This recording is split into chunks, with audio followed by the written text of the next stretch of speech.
When debt becomes a death sentence. Blood splattered across white tile. Lena's hand shook as glass shattered behind her. They'd found her apartment. 3 men. Baseball bats. 48 hours to pay, or her mother dies next. She'd worked every shift, skipped every meal, smiled through every insult, slinging coffee for strangers. None of it mattered. The number only grew.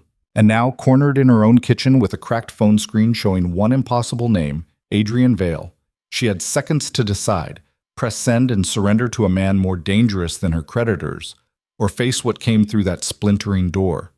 Stay with me until the end, hit that like button, and drop a comment with your city so I can see how far this story travels. The fluorescent lights in Morningside Cafe buzzed the same sick frequency every morning at 5:47 a.m., and Lena Carter had learned to hate that sound more than her alarm clock. She tied her apron with mechanical precision, the green fabric worn thin at the edges, her name tag slightly crooked because the pin had broken weeks ago and she couldn't afford to replace it. The espresso machine hissed to life under her touch, steam curling into the pre-dawn darkness beyond the windows. Outside, the city looked empty. Inside, Lena felt emptier. "You're early again." Marcus, the morning manager, shuffled in with his perpetual coffee-stained tie and yesterday's stubble. He wasn't a bad guy. Just tired. Like everyone else, grinding through life one shift at a time. "Couldn't sleep," Lena said. Truth was, she hadn't slept properly in 6 months. Not since the phone calls started. Not since the number, that impossible, suffocating number, had grown teeth and started eating her alive from the inside out. Marcus grunted something that might have been sympathy and disappeared into the back office. Lena pulled the first batch of pastries from the delivery box, arranging them in the display case with hands that had memorized every movement. Croissants left, muffins center, Danishes right.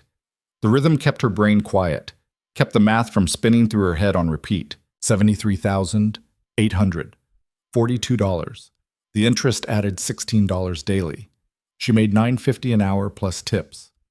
The math didn't work. It would never work.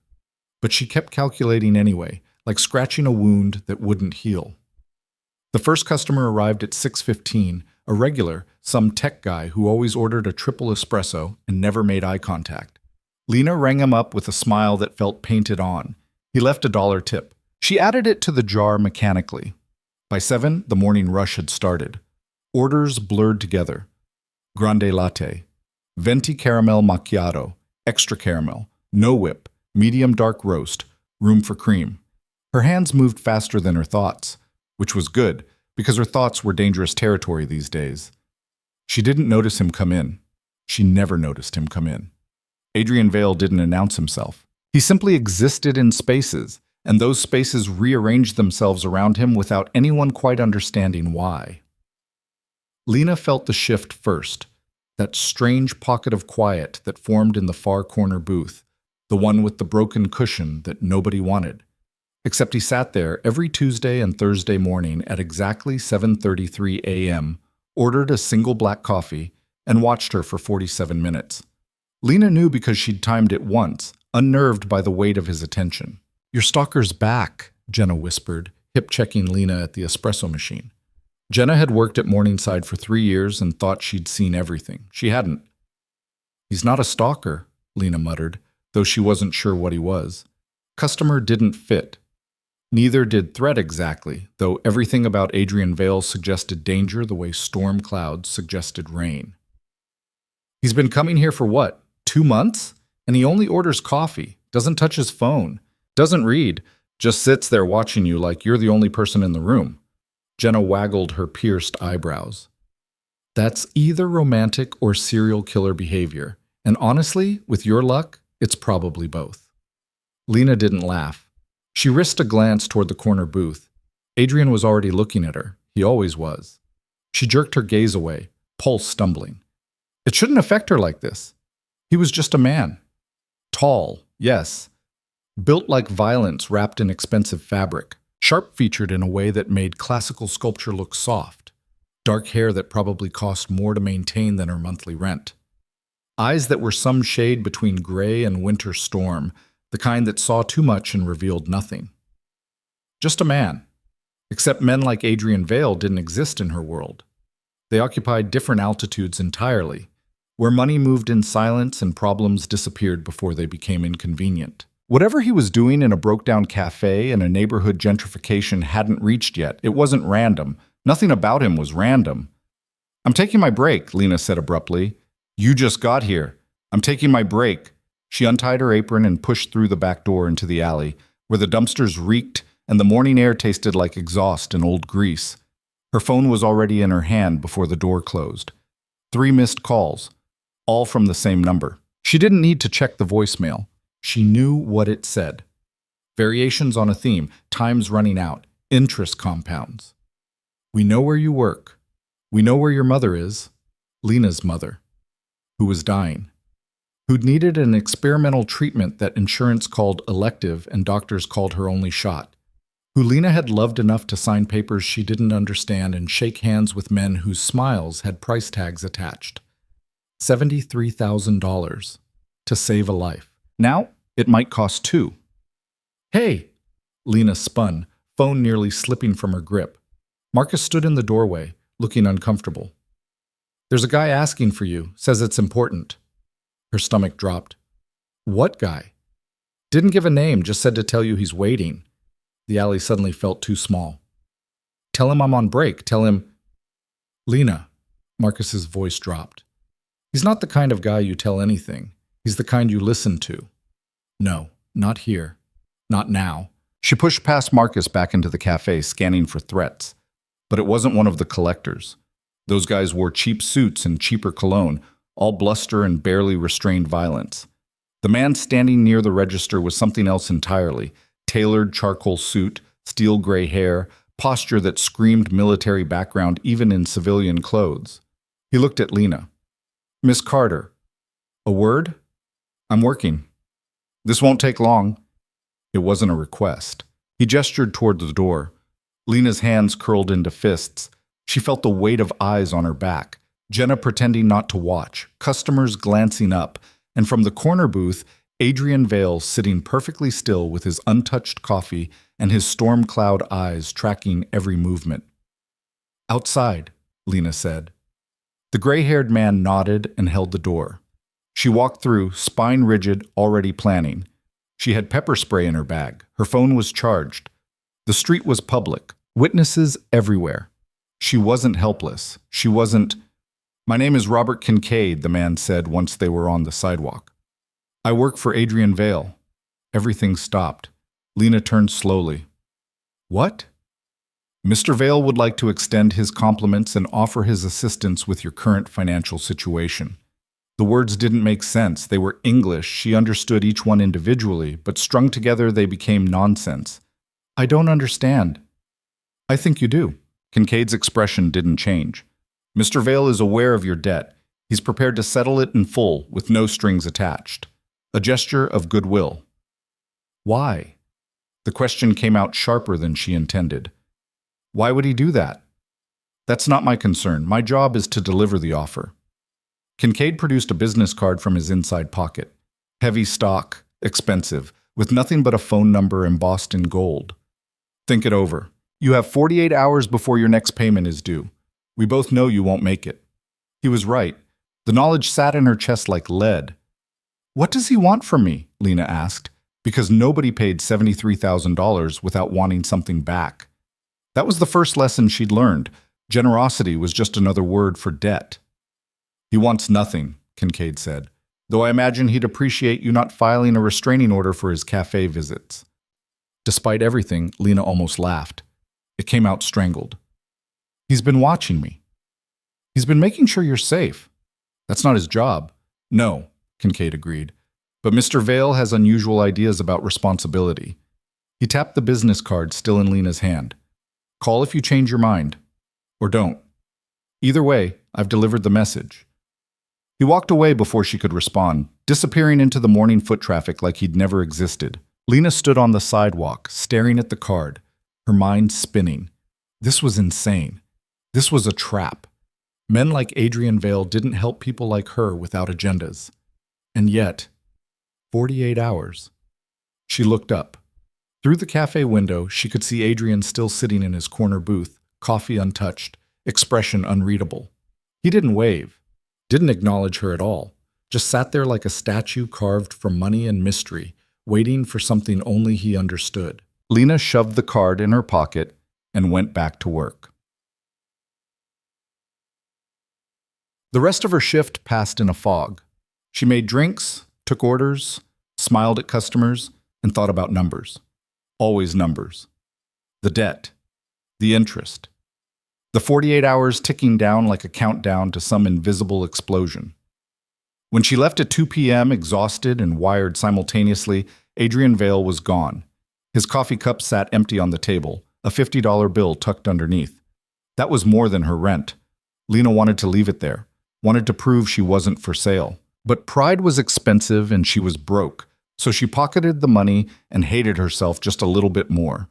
The bus ride home took 40 minutes through parts of the city where gentrification was still a rumor. Lena lived in a fourth-floor walk-up with thin walls and thinner heat, the kind of place where everyone minded their business because everyone had business they didn't want minded. Her apartment was barely 600 square feet, kitchenette, bathroom, bedroom that doubled as living room. She'd furnished it with sidewalk finds and thrift store miracles, and it had felt like an achievement once. Now it just felt temporary.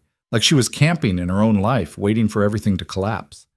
She dropped her bag by the door and collapsed on the futon that served as her couch. The business card was still in her pocket. She pulled it out, staring at the number. Call if you change your mind. She wouldn't. She couldn't. Accepting help from Adrian Vale meant entering a world she didn't understand, and Lena had learned the hard way that invisible rules were the most dangerous kind. Better to handle this herself. She still had 2 days. Maybe she could pick up extra shifts. Maybe the collectors would accept partial payment. Maybe... Her phone rang. Unknown number. Lena's stomach twisted, but she answered anyway. Hello? Miss Carter. The voice was male, unfamiliar, with an accent she couldn't place. We need to discuss your payment. I have 48 hours. Plans change. Background noise filtered through, traffic maybe, or voices. We're downstairs, come talk, or we come up, your choice. The line went dead. Lena sat frozen for 3 seconds, then she moved. The pepper spray was in her bag. She grabbed it, hands shaking, and went to the window. 4 floors down, a black sedan idled at the curb. 2 men leaned against it, both watching her building. One of them looked up and waved. No, no, no, no. Lena backed away from the window. She needed to think, needed to plan, but panic was climbing her throat and her apartment suddenly felt like a cage with walls closing in. She looked at her phone, at the business card still clutched in her other hand. 48 hours. Except she didn't have 48 hours. She had minutes, maybe less, before those men decided patience wasn't profitable. Her fingers dialed before her brain approved the decision. The phone rang once. Miss Carter, Kincaid's voice, calm as glass. I was hoping you'd call. There are men outside my building, Lena said. Her voice didn't shake. Small victory. They want to talk about my payment. Don't go down. They said they'd come up. They won't. How do you... Lock your door. Stay inside. Help is en route. What help? What? The line disconnected. Lena stared at her phone, then at the door, then back at the window. The men were still there. One of them gestured toward the building entrance. They were coming up. She ran to the door, engaged the deadbolt, hooked the chain. Useless. The chain was decorative at best. If they wanted in, locks wouldn't stop them. Footsteps in the hallway, heavy, purposeful. Lena grabbed a kitchen knife from the drawer, 6 inches of dull steel that felt pathetic in her grip, but better than nothing. She positioned herself behind the futon, phone in one hand, knife in the other, heart hammering against her ribs. A knock. 3 sharp raps. Lena Carter, open up. Just want to talk. She didn't answer. We know you're in there. Make this easy on yourself. Still nothing. The door shook. Once. Testing. Then harder. The frame groaned. The chain rattled. Lena tightened her grip on the knife, mind racing through options she didn't have. The fire escape was on the other side of the apartment. She could try to run, but they'd hear her. She could call the police, but by the time they arrived, the door exploded inward. The chain snapped. The deadbolt tore free, and 2 men filled her doorway, backlit by fluorescent hallway lighting, their faces shadowed, but their intent crystal clear. "There she is," one of them said. "See? Not so hard." Lena raised the knife. "Get out!" The lead guy laughed. He was thick-shouldered, buzz-cut, with prison tattoos crawling up his neck. "Put that down before you hurt yourself." "I said get out!" "And I said we need to talk about your payment. You're late." "I have 48 hours." "Had. Past tense." He stepped into her apartment, his partner following. They moved like predators, comfortable with violence, used to people backing down. "See? Interest compounds. And you've been a very expensive investment. Time to pay up." "I don't have the money." "Then we got a problem." He glanced around her apartment, cataloging.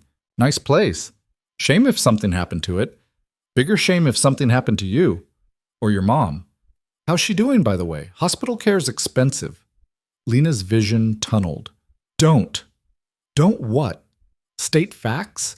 Your mother's in County General, room 412. Lots of sick people in hospitals. Accidents happen." The knife shook in her hand. She wanted to use it. Wanted to drive it into his smug face and make him stop talking, stop threatening, stop existing. But she'd never hurt anyone in her life. And the gap between wanting violence and committing it was a chasm she didn't know how to cross. The man saw her hesitation, smiled. "That's what I thought. Now." Glass shattered. Not her window. Somewhere else, close. The hallway, maybe.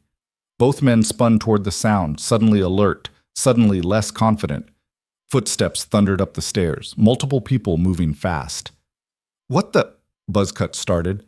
The door to the stairwell crashed open, and Adrian Vale walked through it like judgment itself. He wasn't alone. 4 men flanked him, all built like heavyweight fighters, all moving with military precision. But Lena barely noticed them. She couldn't look away from Adrian, because the man who sat quietly in the corner of the cafe, watching her with winter storm eyes, was gone. In his place was something cold and precise and absolutely lethal. "Gentlemen," Adrian said. His voice was conversational, polite even. "You're trespassing." Buzzcut recovered first. "Who the hell are you?" "Someone you should have researched before making threats." Adrian stepped into the apartment, his people fanning out behind him. The space suddenly felt very crowded. "Miss Carter is under my protection. That makes your business my business, and I'm very protective of my interests. We don't know who you are, fancy suit, but this doesn't concern you." "You just threatened her mother." In front of witnesses. Adrian glanced at Lena. "Are you hurt?" She shook her head, not trusting her voice. "Good." He returned his attention to the collectors. "Here's what's going to happen. You're going to leave. Now. You're going to contact your employer and inform them Miss Carter's debt has been purchased and settled in full. And you're going to forget this address, her name, and her face. Do you understand?" Buzzcut laughed, but it sounded forced. "You think you can just buy your way into someone else's business?" "I don't think." "I know, because I've already done it." Adrian pulled out his phone, tapped the screen once, and held it up. "Transfer confirmation. $73,842, plus interest, plus penalties, plus a premium for the inconvenience of extracting her from your enthusiastic collection methods." The screen glowed, numbers in black and white, undeniable. Buzzcut's expression shifted. Confusion, then recognition, then fear. "Vale," he said. "You're Adrian Vale." Now he catches up. Adrian pocketed his phone. "So we understand each other?" The second collector grabbed Buzzcut's arm, already backing toward the door. "We're leaving. This is done. We didn't know, obviously." Adrian's voice dropped several degrees. "If you did, you never would have touched her. Now get out. And if I hear about any retaliation, any accidents, any mysterious problems for Miss Carter or her mother, I won't send lawyers. I'll handle it personally. And trust me, you don't want that." They ran. Actually ran. Down the hall, footsteps pounding, gone. Silence filled the apartment. Lena still held the knife. Her hands were shaking so hard she nearly dropped it. Adrian noticed. He gestured to one of his men who stepped forward carefully, gently taking the weapon from her grip. "It's over," Adrian said. "What did you do?" Lena's voice came out hoarse. "I bought your debt." "Why?" "Because you needed help." "Nobody helps for free." I'm not nobody. He studied her, and for a moment the cold precision softened into something almost human. You're safe now. They won't come back. You can't know that. Yes, Adrian said quietly. I can. The certainty in his voice should have been arrogant. Instead, it was just fact. The way gravity was fact. The way sunrise was fact. Adrian Vale said she was safe, and somehow, impossibly, Lena believed him. She sank onto the futon, adrenaline crash hitting like a wave. Her apartment door hung crooked on its hinges. The chain dangled uselessly. Everything felt surreal, like she'd stepped sideways into some parallel version of her life where mysterious billionaires paid off mob debts and broke into buildings to save baristas they'd been quietly stalking. I don't understand any of this, she said. You don't need to. Yes, I do. You've been watching me for months. You knew about my debt. You knew where I lived. You show up with, she gestured vaguely at his security team, an army the second I'm in danger. That's not normal. That's not how people behave. I'm not most people. Clearly. So explain it to me. Why me? What do you want? Adrian was silent for a long moment. Then he crouched down so they were eye level, close enough that she could see the gray in his eyes wasn't uniform. There were flecks of darker blue, like storm clouds with lightning trapped inside. 6 months ago, he said, you poured coffee for a man having the worst day of his life. He was rude, dismissive. You didn't know he'd just buried his daughter, didn't know he was 2 signatures away from selling everything he'd built. You just saw someone who needed kindness, and you gave it. Do you remember? Lena searched her memory. 6 months. Early customers. Rude man. She'd given him a free pastry because he looked like he needed it. She barely remembered. Maybe? He was my partner, and that small act of kindness from a stranger convinced him not to walk into traffic that afternoon. Adrian's voice stayed level, but something flickered behind his eyes. So when I learned you were in trouble, that the woman who saved my friend's life was drowning, I decided to pay attention. And what I saw was someone fighting battles she shouldn't have to fight alone. So here I am. The explanation should have made sense. Should have wrapped everything up neatly. But there were gaps. Questions that gnawed at the edges. You paid $73,000 because I was nice to your friend once. I've spent more on less. That's not an answer. It's the only one I'm giving tonight. He stood, gesturing to his team. Kincaid will arrange repairs for your door. Security will be posted downstairs until we're certain there's no retaliation. And you, he looked at her again, should get some rest. You're safe now. Am I? Lena met his eyes. Or did I just trade one debt for another? You owe me nothing. Everyone wants something. Not from you. It was a lie. Lena knew it was a lie. But she was too tired to fight, too wrung out to argue, and some traitorous part of her wanted desperately to believe him, to believe that safety existed, that someone powerful had looked at her struggling existence and decided it was worth protecting. Thank you, she said finally. The words felt inadequate. For tonight, for everything. Adrian nodded once. Then he turned toward the door, his team falling into formation around him. But at the threshold, he paused. The cafe, he said. I'll still be there Tuesday and Thursday. Same table, same time. Why? Because I like the coffee. The corner of his mouth twitched, almost a smile. And the company's not bad either. Then he was gone, and Lena was alone in her broken apartment with more questions than answers and the creeping suspicion that her life had just changed in ways she couldn't begin to understand. She looked at her phone. 11:47 p.m. Her mother would be asleep by now, drugged and dreaming in her hospital bed, unaware of the violence that had nearly reached her, unaware that her daughter had just been saved by a man who watched from corner booths and paid off debts like other people tipped baristas. Lena stood slowly, crossed to the window. 4 floors down, a different car sat at the curb now, sleek, black, expensive. Adrian's security, watching, protecting. She touched the window glass, cool against her palm, and wondered what it cost to be the kind of person who could make threats disappear with a phone call. What it cost to be the kind of person who needed that power in the first place. Whatever the price, she suspected she was about to learn it, whether she wanted to or not. Sleep didn't come. Lena lay on her futon, staring at ceiling cracks she'd memorized months ago, listening to footsteps in the hallway that made her flinch every time. The security team Adrian had posted was invisible from her apartment, but knowing they were there felt like wearing someone else's clothes. Necessary, but uncomfortable. A constant reminder that her life no longer fit right. At 4:30 a.m., she gave up, showered in water that never got properly hot, and dressed for her shift. The mirror showed someone who looked like her but hollowed out, purple shadows under eyes that had seen too much in too few hours. She covered what she could with makeup that was running low and told herself she looked fine.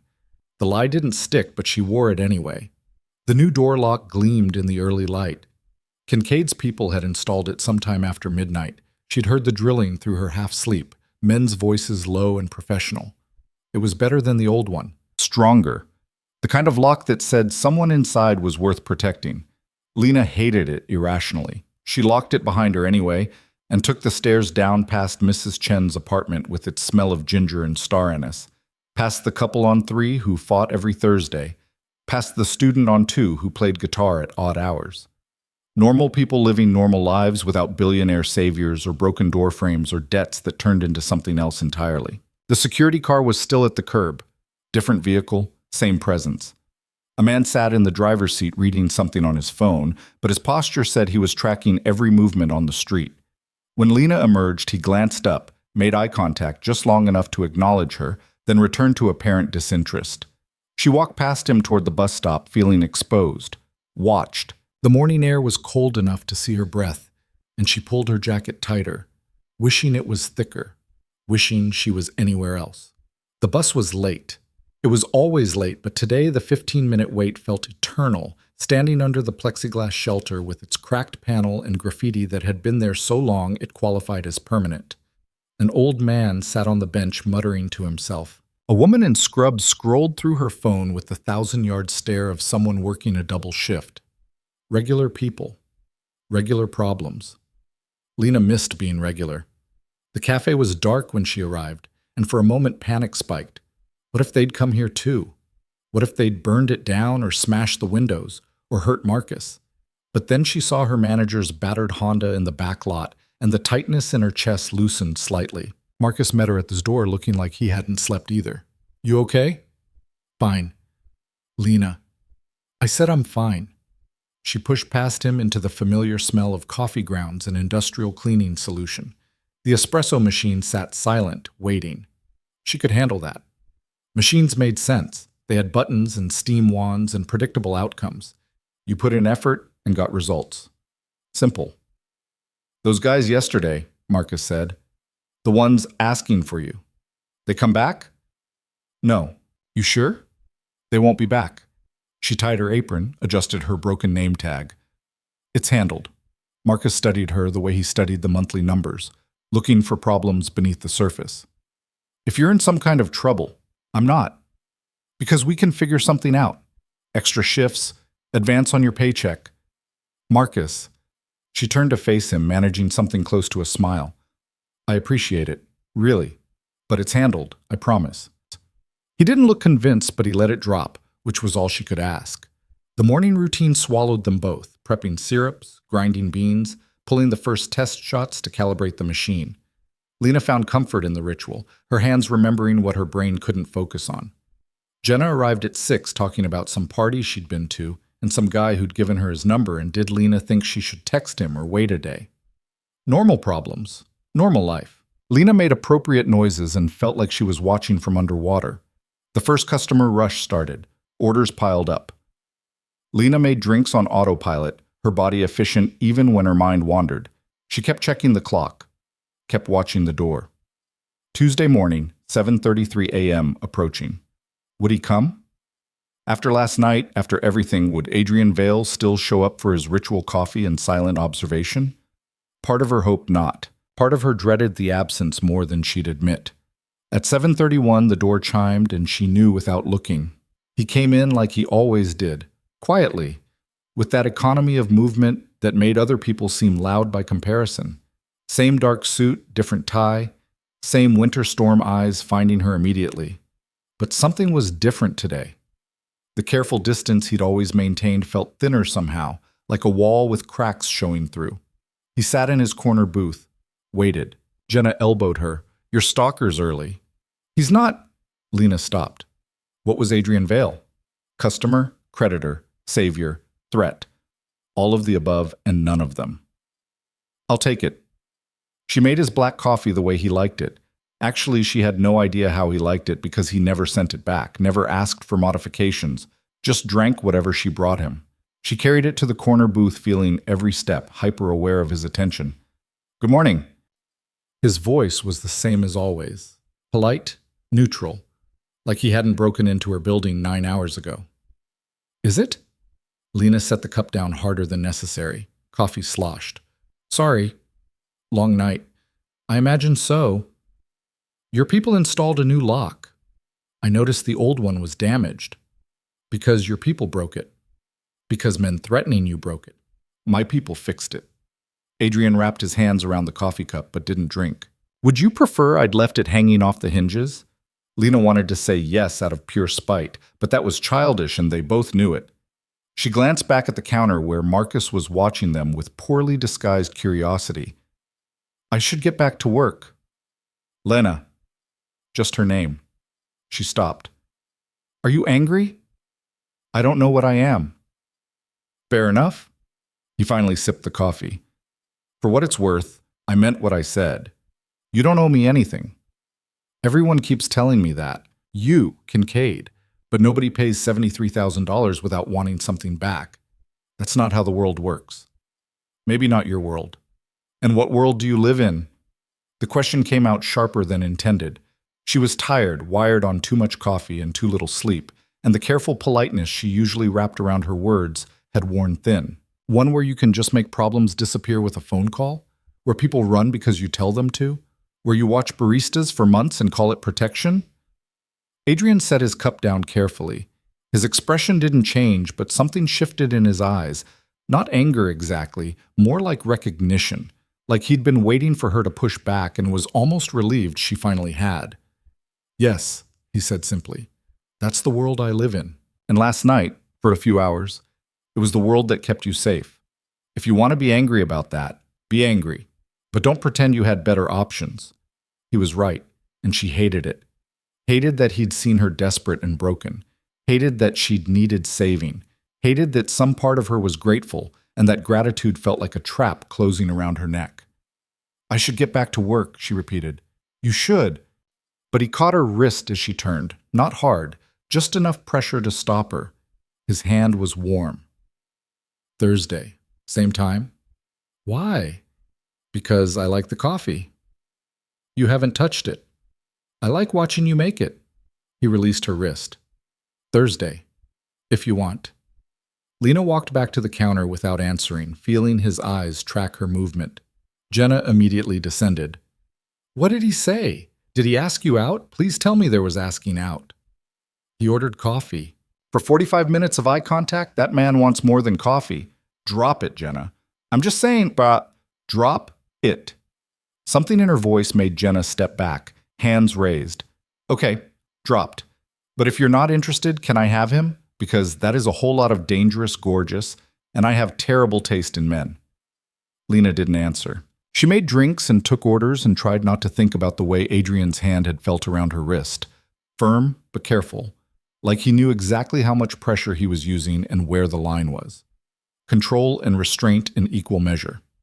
He left at 8:17 earlier than usual, left the $50 bill under his cup like always. Lena pocketed it without comment and told herself she wasn't disappointed by his early departure. The rest of the shift dragged. By 2 p.m., when a replacement arrived, Lena felt scraped hollow. She changed out of her work clothes in the tiny employee bathroom, caught sight of her reflection, and barely recognized the woman staring back. When had she gotten so thin? When had her eyes developed that hunted look? The bus ride home was packed with afternoon crowds, and she stood in the aisle swaying with the stops, surrounded by strangers who didn't know her name or her debt, or the fact that she'd been saved by a man who collected people the way other people collected art. The security car was still outside her building. Different shift, she assumed. Same purpose. She nodded to the driver as she passed and wondered how long Adrian planned to keep this up. A week? A month? Forever? What was the protocol for protection you didn't ask for? Her apartment felt different with the new lock, safer and more confining simultaneously. She deadbolted it behind her and stood in the middle of the tiny space trying to figure out what to do with herself. Normally she'd collapse on the futon and sleep through the afternoon, but her brain was too loud, thoughts circling like sharks. Her phone rang. Unknown number. Lena's pulse spiked before she remembered. They were gone. Paid off. Adrian had made them disappear. She answered cautiously. Hello? Miss Carter, Kincaid. The gray-haired man's voice, crisp and professional. I wanted to follow up on last night. Everything's fine. Good. I've confirmed with the collection agency that your debt has been fully satisfied and your file closed. You shouldn't receive any further contact from them or their associates. Relief hit like a drug. Thank you. Don't thank me. Thank Mr. Vale. A pause. He's also arranged for a security detail to remain on your building for the next 2 weeks. Just a precaution. 2 weeks seems excessive. Mr. Vale doesn't take chances with people under his protection. That word again. Protection. Like she was a possession now. Property. What happens after 2 weeks? We reassess. If there's no indication of retaliation or residual threat, the detail withdraws. And if there is, then we handle it. Kincaid's tone suggested handling it would be thorough and final. In the meantime, I've sent contact information to your phone. If anything concerns you, anything at all, call immediately. Don't hesitate. Don't second guess. Just call. I appreciate it, but, Miss Carter. He cut her off gently. This isn't optional. Mr. Vale has made your safety a priority. That means we take it seriously, even if you'd prefer we didn't. Accept the help it's already given. The line disconnected before she could argue. Lena looked at her phone. Sure enough, 3 new contacts had appeared. Kincaid, a number labeled simply Security, and one labeled Adrian Vale, Direct. The last one made her stomach flip. She had his direct number, could call him right now, say anything, ask anything. She put the phone down and backed away from it like it might bite. Instead, she opened her laptop, ancient and slow, and pulled up her mother's hospital account. The bills that had been drowning her, pages of charges and medical terminology she didn't understand, now showed a zero balance. Paid in full. Every cent. The relief should have been overwhelming, but instead it felt hollow. Someone else's money. Someone else's solution. Her problem solved by erasing her agency entirely. A knock at the door made her jump. She looked through the new peephole, fancy, wide angle, probably cost more than her security deposit, and saw an unfamiliar young woman holding a clipboard. Yes? Lena called through the door. Delivery for Lena Carter. I didn't order anything. It's from Adrian Vale. Of course it was. Lena unlocked the door, keeping the chain engaged, and peered through the gap. The woman looked professional, bored, like she made weird deliveries for rich people all the time. She held up a large manila envelope. Just needs your signature. Lena took the clipboard, signed, and accepted the envelope through the gap. The woman left without ceremony. Lena relocked the door and stared at the package like it might explode. Inside was a new phone. Expensive, latest model, the kind she'd looked at in store windows and never considered actually owning. A note in precise handwriting read, "Your old phone's security was compromised. This one isn't. AV." Underneath was a stack of papers. Legal documents. She skimmed them, her stomach sinking with each page. Debt satisfaction agreement, non-disclosure clause, liability waiver, and at the bottom, a contract. Not employment, not a loan. Something else entirely. The language was dense, but the meaning was clear. Adrian Vale had purchased her debt and converted it into a protection arrangement. She lived under his aegis now. He provided security and financial stability. She provided nothing. There was no quid pro quo. No services rendered, just his resources deployed on her behalf in exchange for her acceptance. It should have felt like a gift. Instead, it felt like a caller. She read it 3 times, looking for the trap, the hidden clause, the thing she'd missed. But it was straightforward to the point of bizarre. He wanted nothing from her, expected nothing, just wanted her safe and financially stable, and that was apparently sufficient motivation for a man who could buy buildings. The phone at the bottom of the envelope sat like an accusation. She turned it on. It powered up immediately, already configured, her number transferred. 3 contacts preloaded: Kincaid, Security, Adrian Vale, Direct. She almost threw it across the room. Almost. But that would have been childish and wasteful, and she was practical enough to recognize a useful tool even when it came wrapped in implications. Her old phone buzzed. Text message. Unknown number, except she knew exactly who it was. The contract is a formality. You can shred it if you want. Nothing changes either way. A V. Lena typed back fast before she could overthink it. Why are you doing this? The response came within seconds. Because I can. Because you needed it. Because the world is full of people who take and very few who give back. Pick whichever reason bothers you least. None of them bother me less. Then invent your own reason. I won't correct you. She stared at the message, at the phone, at the contract spread across her futon. This was insane. This was a stranger inserting himself into her life and rearranging it to his specifications, and she should have been furious. Should have told him to back off, to take his money and his security and his expensive phones and leave her alone. Except her door had a lock that worked. Her debt was gone, her mother's medical bills were paid. And for the first time in 6 months, she could breathe without calculating how much oxygen cost. Thank you, she finally typed. Inadequate but true. You're welcome. See you Thursday. The casualness of it made her want to scream. See you Thursday. Like they were friends grabbing coffee, not a billionaire and the barista he'd decided to collect. But arguing via text felt pathetic, so she put the phone down and gathered the contract pages, squaring them into a neat stack. She didn't shred them, filed them instead in the folder where she kept important documents: lease, birth certificate, social security card.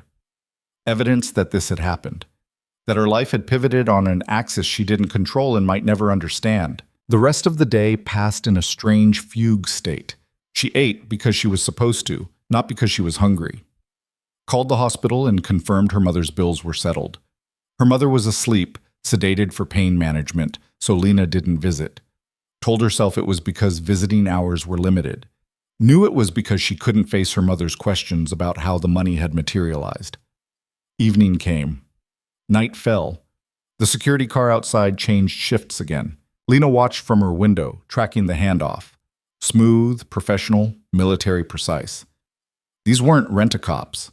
These were Adrian's people, and whatever he paid them, it was enough to maintain discipline. She slept better than she had in months, hated herself a little for it. Wednesday passed in a blur of coffee orders and Jenna's running commentary about everything and nothing. The cafe felt normal, comforting. The one piece of her life that Adrian Vale hadn't touched or rearranged or improved. She clung to it harder than she meant to. Thursday morning arrived with frost on the windows and her alarm going off at 4:30. Lena dressed carefully, which annoyed her because she shouldn't care what she wore to make coffee, but she changed her shirt twice and put on lip gloss and told herself it was just about looking professional. The lie was transparent, but she wore it anyway. Adrian arrived at 7:33 exactly. Same booth, same black coffee, same unnerving focus that made her feel seen in ways that were uncomfortable and addictive simultaneously. Lena brought him his coffee without being asked. "Good morning," he said. "Morning." She set the cup down. Didn't spill this time. "I got your delivery." "Good." "The phone's nice." "It's functional." "The contract was interesting." "It's unnecessary. I told you that." "Yeah, but I read it anyway." Lena glanced back at the counter. Jenna was distracted with a complicated order. Marcus in the back office. They were as private as they'd get in a public space. "I don't understand you." "Most people don't." "That's not an answer." "No," Adrian agreed. "But it's true." He finally looked up from his coffee, meeting her eyes directly. "What do you want to know?" Everything. Nothing. How to exist in the space between gratitude and resentment he'd created. Why me specifically? And don't say it's because I was nice to your friend once. That's not proportional. Proportional to what? To $73,000 in security details and new phones. Maybe I have a different sense of proportion than you. He sipped his coffee. Or maybe I'm just bored and helping you is more interesting than most of my obligations. I'm not a hobby. No, you're a person who deserves better than debt collectors breaking down your door at midnight. I had the means to fix that, so I did. It's not complicated. It feels complicated. Only because you're looking for hidden agendas. Adrian leaned back, studying her. I promise you, Lena, if I wanted something from you, I'd ask. I don't collect debts I expect repaid. That's not how this works. Then how does it work? You live your life. I live mine. Sometimes they intersect, that's all. Couldn't be that simple. Nothing was that simple. But the way he said it, calm and final, made arguing feel pointless. Like he'd already decided the shape of this thing between them, and she could either accept it or exhaust herself fighting. I should get back to work, she said for the third time in as many meetings. You should. But he smiled slightly, barely a curve of his mouth, but there. Thursday's your late shift, isn't it? How do you… She stopped.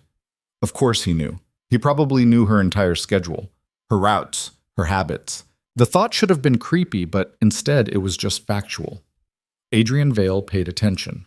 That was what he did. Yeah, I'm here until 8. Be careful going home. I have a security detail. Still, his expression shifted, something darker moving behind his eyes. The people I removed were opportunistic, not organized, but word gets around when debts change hands. Someone might take an interest. In me? I'm nobody.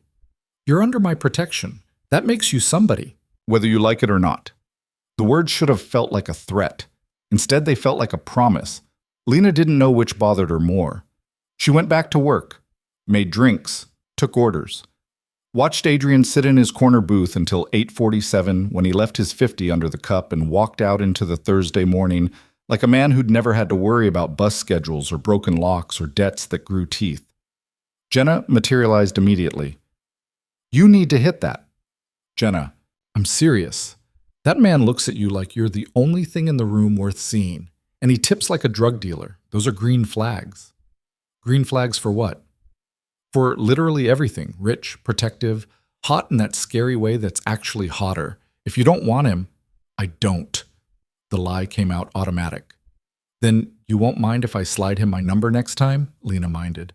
Lena. She minded a lot, and she didn't have the right to mind, and that contradiction lived in her chest like heartburn. Do whatever you want. Jenna laughed. You're a terrible liar, but it's fine. I wouldn't actually.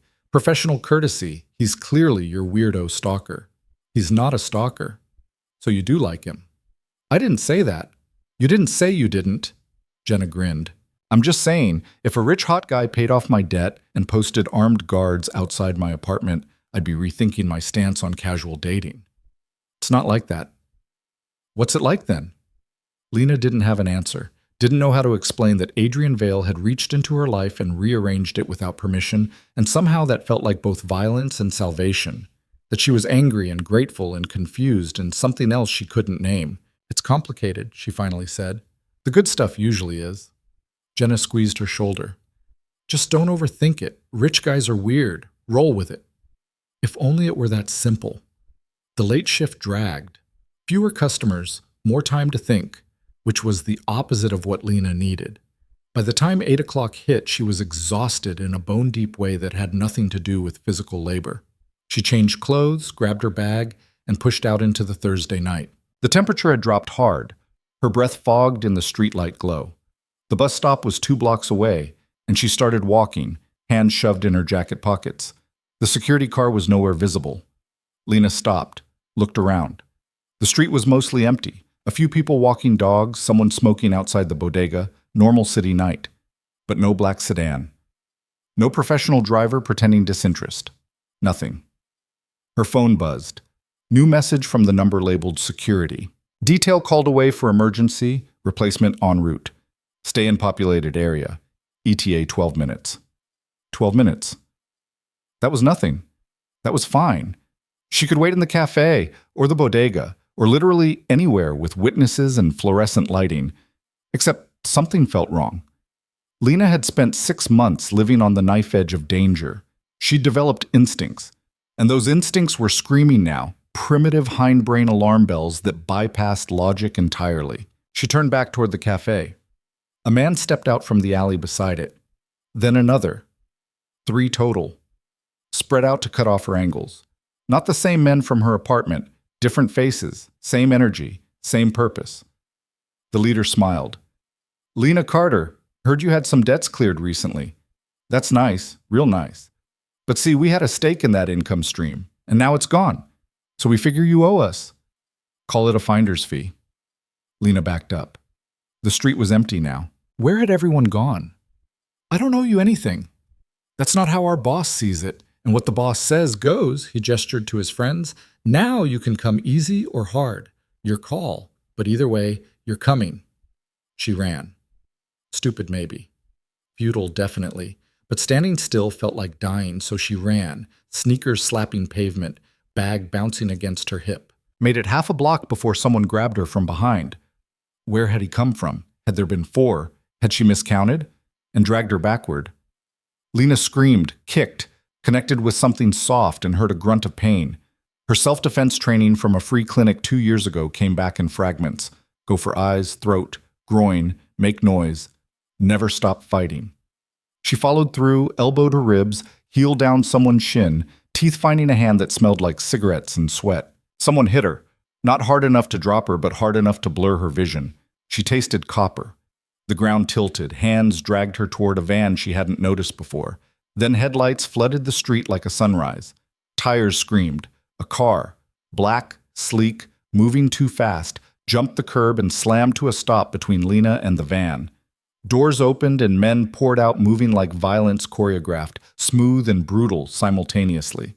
Adrian was the last one out. He looked at Lena first. She was on the ground, bleeding from her mouth, breathing hard. His expression didn't change, but something in his posture shifted, got colder, more focused. "Gentlemen," he said quietly. "That's twice now." The leader tried to run, got 3 steps before one of Adrian's people clotheslined him into the pavement. The others were already down, professionally and efficiently disabled. It took maybe 20 seconds total. Adrian crouched beside Lena. "Are you hurt?" "I'm fine." "You're bleeding." "I said I'm fine." But her hands were shaking and her voice cracked and she wasn't fine at all. Adrian saw it, helped her stand with careful pressure under her elbow. "Get them in the van," he told his people. "I'll deal with them later." "What are you going to do?" Lena asked. "Make sure this doesn't happen a 3rd time." The way he said it promised things Lena didn't want to imagine. She watched his people load the attackers into their own van with efficient brutality. Nobody was gentle. Nobody apologized for the violence. Adrian guided her toward his car. "I'm taking you home." The security detail was deliberately pulled away. "Someone wanted you alone." His jaw tightened. They won't make that mistake again. They got in the car. It smelled like leather and money. Adrian drove himself, which surprised her somehow. She'd expected chauffeurs, drivers, but his hands on the wheel were steady and sure, navigating city streets with casual precision.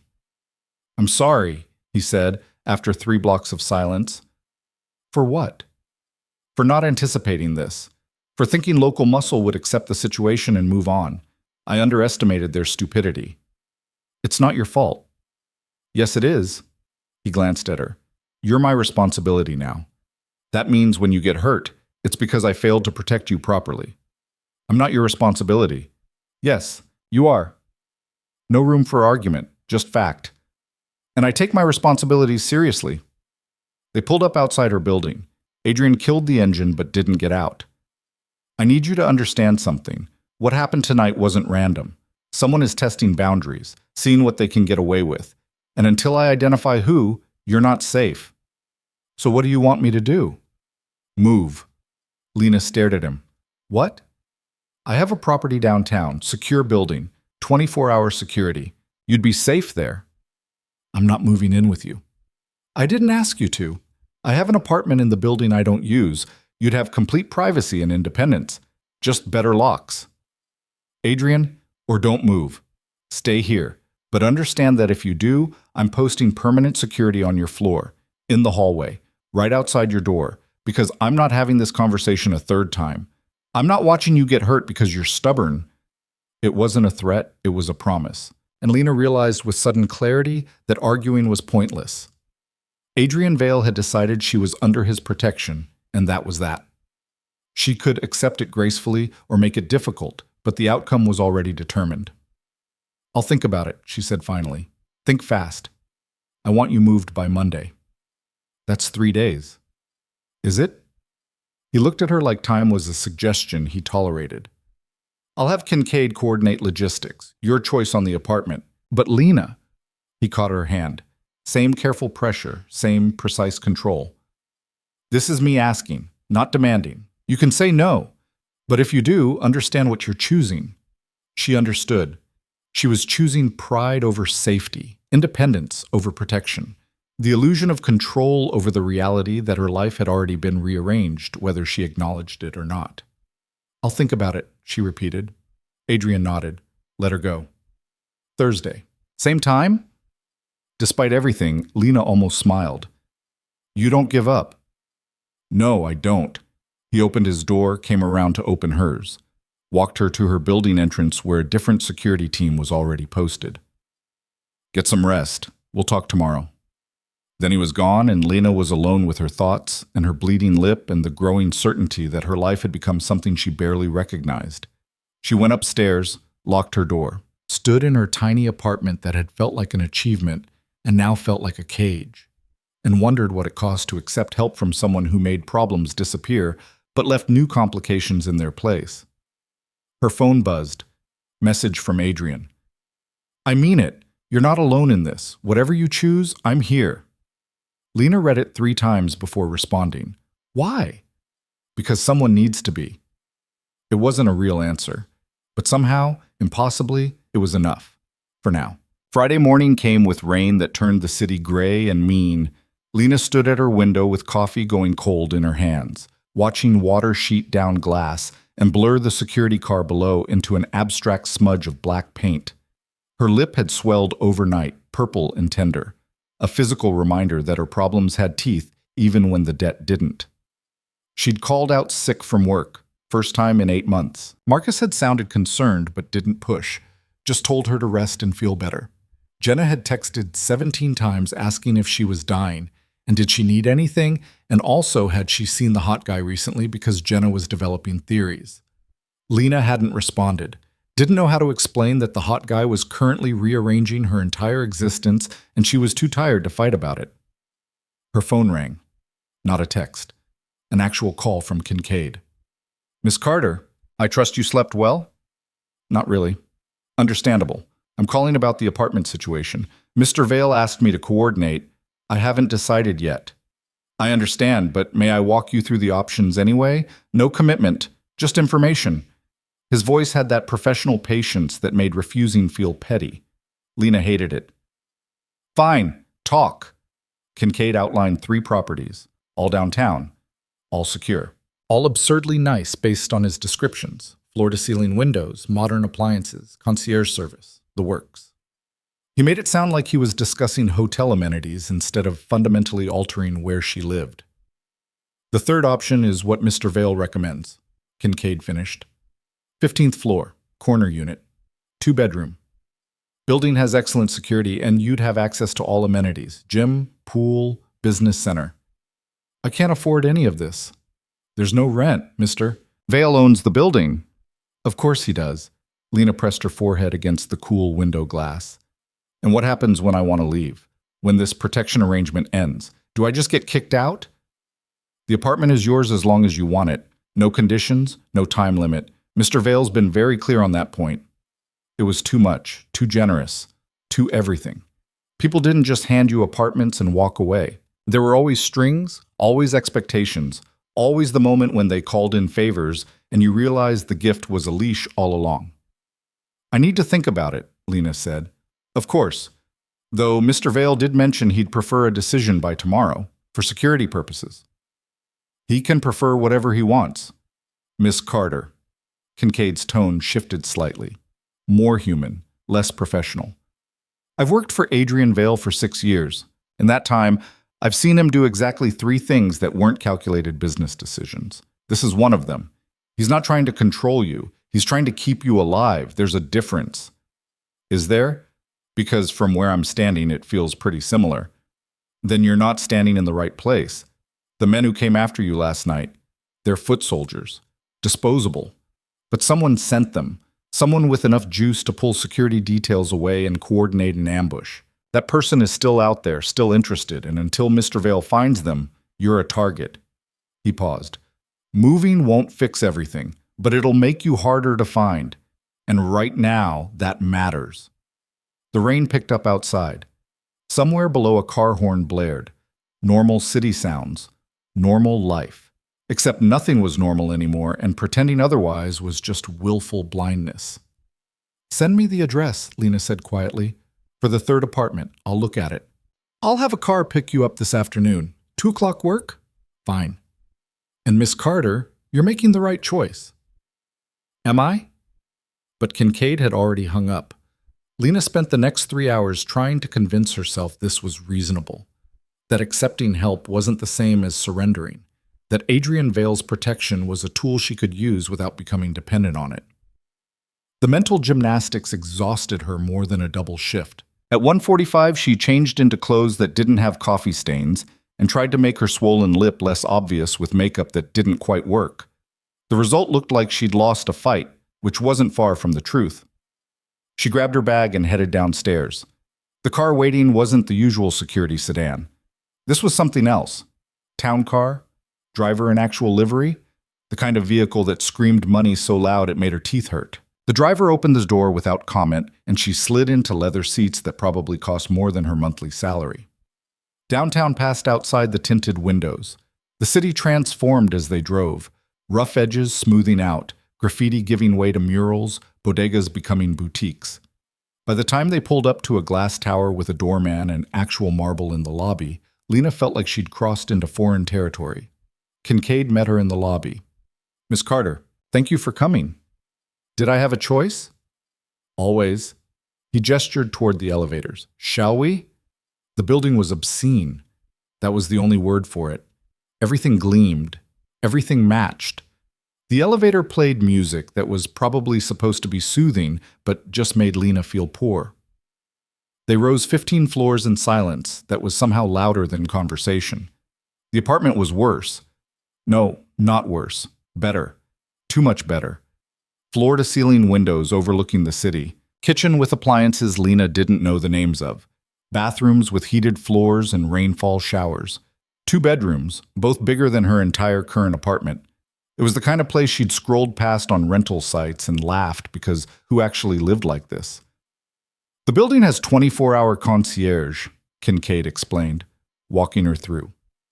Security at all entrances, keycard access. Cameras in common areas. Parking garage requires separate clearance. In terms of keeping you safe, this is about as good as it gets without moving into an actual fortress. Lena stood in the middle of the living room, feeling like an imposter. I make $9.50 an hour plus tips. I'm aware. So you understand how insane this is. Me living here, it's like putting a goldfish in the ocean. Mr. Vale would argue you're not a goldfish. You're a person who deserves security and comfort. The fact that you haven't had it doesn't mean you shouldn't. Easy for him to say. He's never been broke. Actually, Kincaid said carefully, you'd be surprised. But that's his story to tell, not mine. He pulled out a key card, held it up. This is yours if you want it. Move in this weekend, next month, never. Your choice. But the option stands. Lena took the card. It was warm from his pocket. She turned it over in her fingers, looking at the building logo embossed in gold. What does he get out of this? Peace of mind. That's not an answer. It's the only one I have. Kincaid checked his watch. I have another appointment. Take your time looking around. The driver will wait as long as you need. He left her alone in the apartment. Lena walked through it again, slower this time, touching surfaces that were cool and perfect. She opened cabinets, fully stocked with dishes and glasses. Checked the fridge, empty but running. Stood at the windows and looked out at a view that made her feel small and elevated simultaneously. This could be hers. All of it, just by saying yes. Just by accepting that Adrian Vale had decided she mattered and was willing to back that decision with resources most people only fantasized about. The smart play was obvious. Take the apartment, stay safe, stop fighting about pride when survival was on the line. But something in her resisted. Some stubborn core that remembered who she'd been before debt and danger and mysterious billionaires. The version of herself that had believed independence meant something, that self-sufficiency was worth the struggle. That version felt very far away now. Her phone buzzed. Text from Adrian. Kincaid said you're at the apartment. What do you think? It's too much. It's adequate. It has heated bathroom floors. Is that a problem? I've never even heard of heated bathroom floors before today. Then you'll enjoy discovering them. A pause, then another message. I'm not trying to buy you, Lena. I'm trying to give you options. There's a difference. Everyone keeps saying that. Maybe because it's true. She stared at the screen, thumb hovering over the keyboard. Finally typed, "Why do you care so much?" The response took longer this time. Long enough she thought maybe he wouldn't answer. Then, because someone should. And it might as well be someone who can actually do something about it. It wasn't romantic, wasn't even particularly warm, just pragmatic. But somehow that made it more believable than any pretty words would have been. Adrian Vale saw a problem he could solve and solved it because he could. Simple as that. The fact that the problem was her didn't change the equation. "I'll move in," she typed, "but I'm paying rent." "No." "Adrian, absolutely not. That defeats the entire purpose. You're not my tenant. You're under my protection. The apartment is a tool. You don't pay for tools. I'm not a charity case." "I never said you were, but right now you need help and I have it to give. Take it. Stop making this harder than it is." Lena wanted to argue, wanted to dig her heels in and insist on some version of equality that existed more in theory than practice. But she was tired. So tired.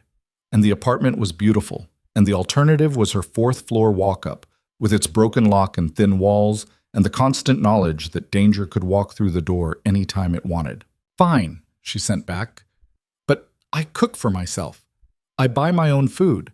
I'm not living off your charity completely." "Deal. Move in this weekend?" "I guess." Eloquent. "Shut up." She could almost feel him smile through the phone. "Thursday, same time." "You're obsessed with that cafe." "I'm consistent. There's a difference." Lena pocketed her phone and took one last look at the apartment. Her apartment. The weirdness of that would take time to process. She locked up and rode the elevator down, where the driver was still waiting patiently. The ride back to her neighborhood felt like time travel in reverse. Glass towers giving way to brick walk-ups, boutiques becoming bodegas, the city transforming back into the version she recognized. By the time they pulled up to her building, the cognitive dissonance was making her head hurt. "Thank you," she told the driver. He nodded. "Miss Carter." "Mr. Vale asked me to tell you he'll have movers available whenever you're ready. Just call." Of course he did, because Adrian Vale thought of everything. Lena climbed the stairs to her apartment, suddenly seeing it through new eyes. The water-stained ceiling, the radiator that clanked, the walls so thin she could hear Mrs. Chen's television through them. It had been home. Now it just felt temporary. A placeholder she'd outgrown without meaning to. She started packing that night. Not everything. Just essentials. Clothes, toiletries, the few personal items that mattered. Her laptop. Photos of her mother from before the sickness. The ceramic mug she'd bought at a thrift store because it had a chip that made it cheap. Small things that added up to a life. By Saturday morning, she had 3 boxes and 2 suitcases. Pathetic, really. 26 years reduced to cargo that fit in a sedan trunk. But it felt right somehow. Clean. Like she was shedding a skin she'd outgrown. The movers Adrian sent were efficient and professional and never once commented on how little she had. They loaded everything in 20 minutes, left her apartment looking empty and sad. She did a final walkthrough, checking closets and under furniture, finding dust bunnies and a pen she'd been looking for, and nothing else. Mrs. Chen caught her in the hallway. "You moving out?" "Yeah, new place." "That boy? The one with the car?" Lena didn't bother correcting her. "Something like that." "Good. You deserve nice things. Work too hard to live in this dump." Mrs. Chen patted her arm with surprising strength. "You be happy, okay?" "I'll try." "Don't try. Do." Then she shuffled back into her apartment, trailing the smell of star anise and opinions. The drive downtown felt final. Lena watched her neighborhood disappear in the side mirror and felt something loosen in her chest. Not quite relief, not quite sadness. Just change. inevitable and strange. The building doorman greeted her by name. The elevator recognized her key card. The apartment waited exactly as she'd left it, patient and perfect and ready. She directed the movers on where to put her pathetic pile of belongings. They looked lost in so much space, and tipped them from the cash Adrian had pressed into her hand earlier with the words, "for the help," like she was the one doing him a favor. When everyone left and she was alone, Lena stood in the middle of her new living room and tried to feel something other than displaced. The view was incredible. The silence was profound. Everything smelled new and expensive and completely unfamiliar. She unpacked mechanically, hung clothes in a closet bigger than her old bedroom, put toiletries in a bathroom that could have fit a small car, set up her laptop on a desk that looked like modern art. Every action felt borrowed, like she was playing house in someone else's life. Her phone rang. "Adrian," she answered. "I moved in." "Good, how is it?" "Weird." "You'll adjust." Background noise filtered through, voices, movement. He was somewhere busy. "I wanted to tell you in person, but I'm in meetings all weekend. Something's come up, work-related. I need to handle it." "Okay." "The security detail stays on you. Kincaid has your schedule. Don't go anywhere alone until I clear it."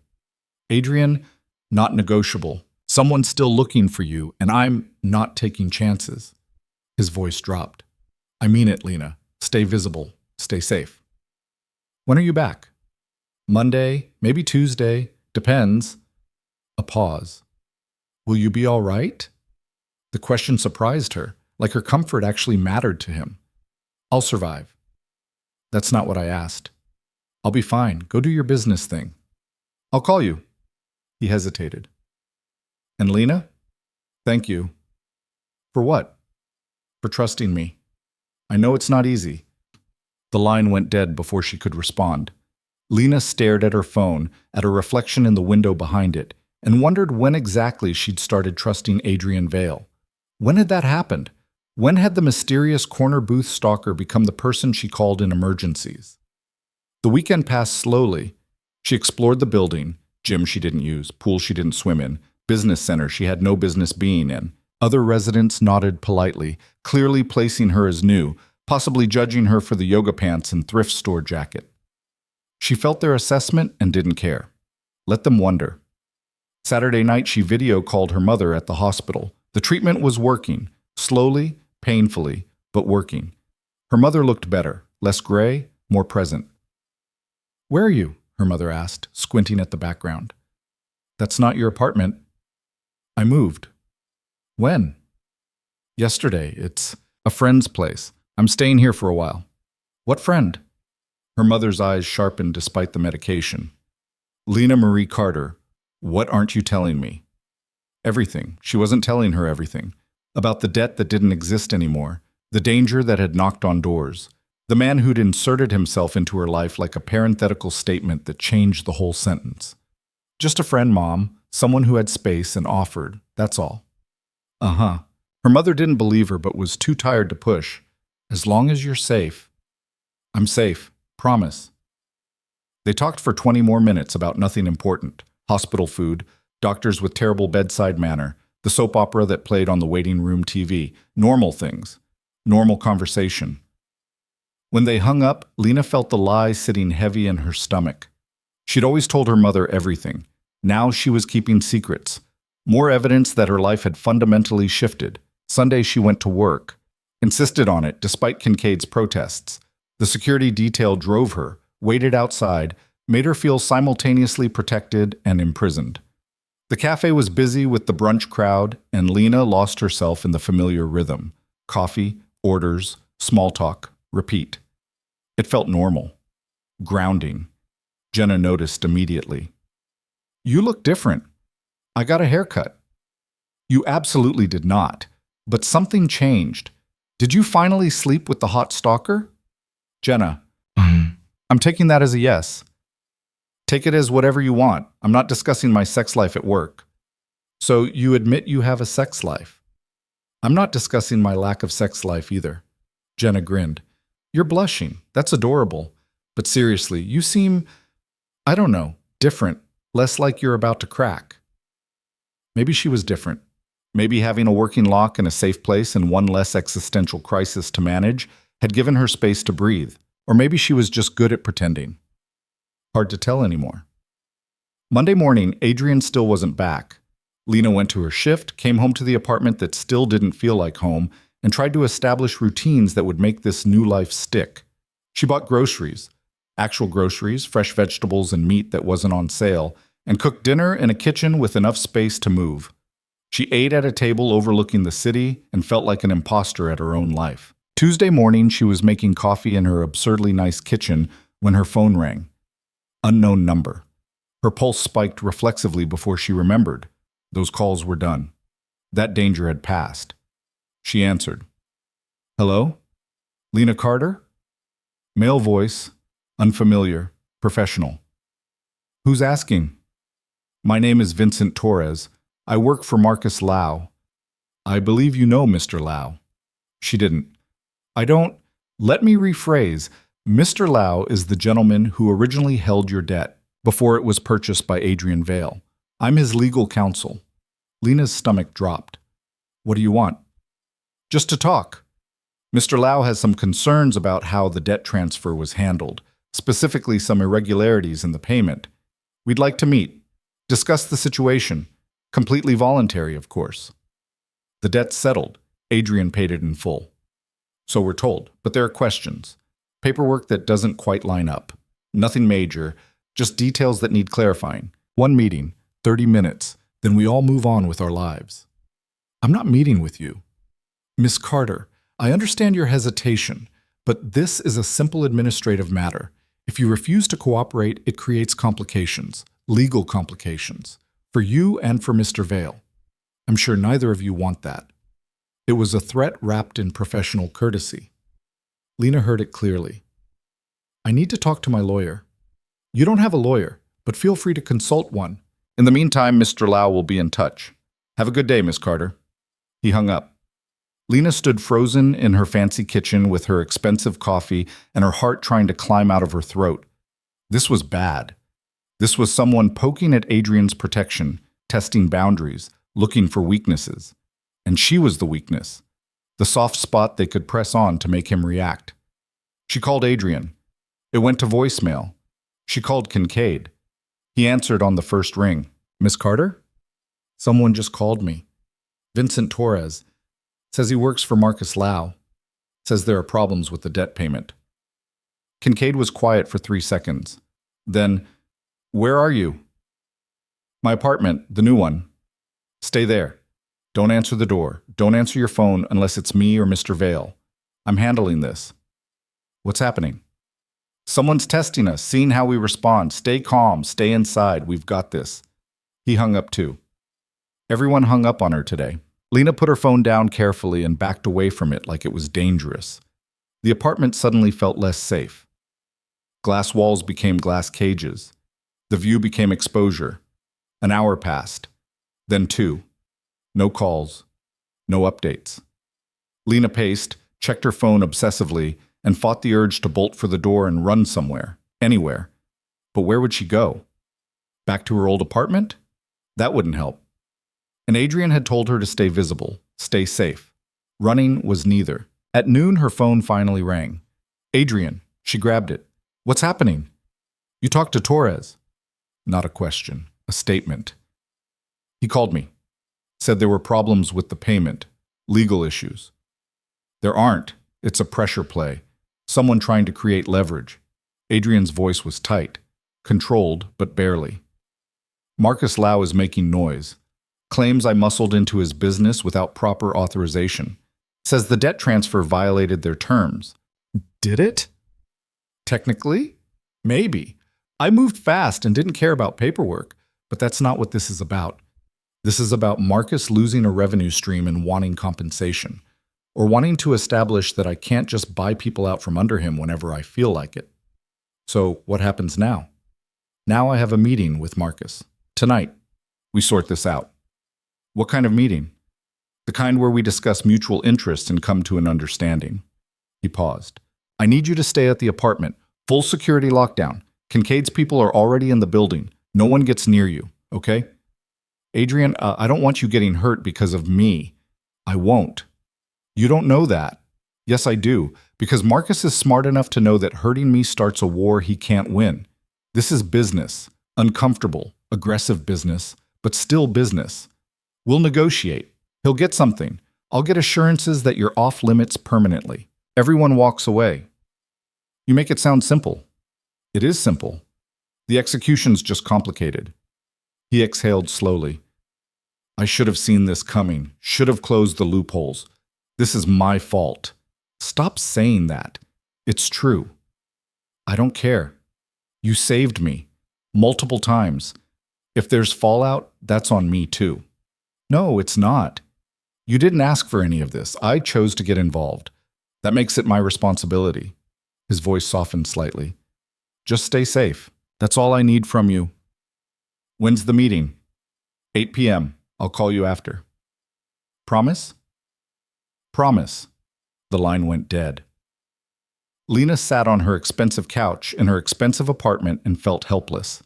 Adrian was walking into danger because of her, because he'd decided she mattered and was willing to back that up even when it cost him, and she couldn't do anything but wait and hope he was as untouchable as he seemed. The afternoon dragged. She tried to read, to watch something, to distract herself. Nothing worked. At 7 p.m., Kincaid called to confirm security was in place. At 7:30, she heard footsteps in the hallway outside, the guards positioning themselves. At 7:45, her apartment felt like a luxury bunker. 8 o'clock came and went. No calls, no updates. Just silence, and her imagination running scenarios that got worse with each iteration. Adrian shot. Adrian beaten. Adrian disappearing into whatever darkness men like Marcus Lau operated in. At 9:17, her phone finally rang. It's done, Adrian said. He sounded tired. We have an agreement. What kind of agreement? Marcus gets financial compensation for the disruption to his operation. I get his word, in writing, with witnesses, that you and everyone connected to you are permanently off limits. He violates that. He forfeits everything he just gained, plus penalties that would bankrupt him twice over. He agreed to that? He didn't have a choice. I brought leverage he couldn't match. Adrian paused. You're safe now. Actually safe. This is over. Lena felt something unclench in her chest. Are you okay? I'm fine. Few bruises, maybe. Marcus likes his people to look intimidating, but nothing serious. Few bruises is serious. It's Tuesday. Like that explained anything. I'm coming by. Need to see you. Make sure you understand how the new arrangement works. Adrian, it's late. I'm already in the elevator. The call disconnected. 30 seconds later, someone knocked. Lena checked the peephole. Adrian looking exactly as exhausted as he'd sounded. She opened the door. He looked terrible. His shirt was untucked, tie gone, and yes, there were bruises, one on his jaw, another blooming along his cheekbone. His knuckles were scraped, but his eyes were clear and focused, and entirely on her. You're hurt, Lena said. I'm fine. You're bleeding. Barely. He stepped inside, closed the door behind him. This is what handling it looks like. Not pretty, but effective. You shouldn't have... Stop. He caught her shoulders gently. I chose this. All of it. You don't apologize for choices I made. Understand? That's not how responsibility works. It's how mine works. He let her go, moved to the window, looked out at the city. Marcus won't bother you again. Neither will anyone connected to him. But there's something you need to understand. Word's out now. People know you're under my protection. That makes you valuable. Not as a target anymore, but as leverage. Against me. What does that mean? It means if someone wants to pressure me, they might try to get to you. Not to hurt you, just to make me react. To prove they can. He turned back to her. That's why the security stays. Why I need you to be careful. Why this arrangement can't just end because the immediate threat is gone. So I'm a permanent liability. You're a permanent priority. There's a difference. Everyone keeps saying that, and I still don't see it. Adrian crossed to her slowly, stopped close enough that she had to tilt her head back to meet his eyes. The difference is, I don't regret it. Any of it. Even the bruises. Even the meeting with Marcus. Even the fact that my life is now measurably more complicated because of you. I don't regret it. Why not? Because you're worth it. The words hung between them, simple, devastating. Lena searched his face for the lie, the angle, the thing she was missing. Found nothing but exhaustion and sincerity and something else she couldn't name. I don't know what to do with that, she finally said. You don't have to do anything. Just accept it. He touched her face carefully, thumb brushing the edge of her still swollen lip. I'm going to keep showing up, keep protecting you, keep making your safety my problem. And you can hate it or accept it or figure out how you feel about it somewhere in between, but it's happening either way. That's not fair. No, it's not. But it's true. He dropped his hand. I should go, let you process. But Thursday, same time, I know. Good.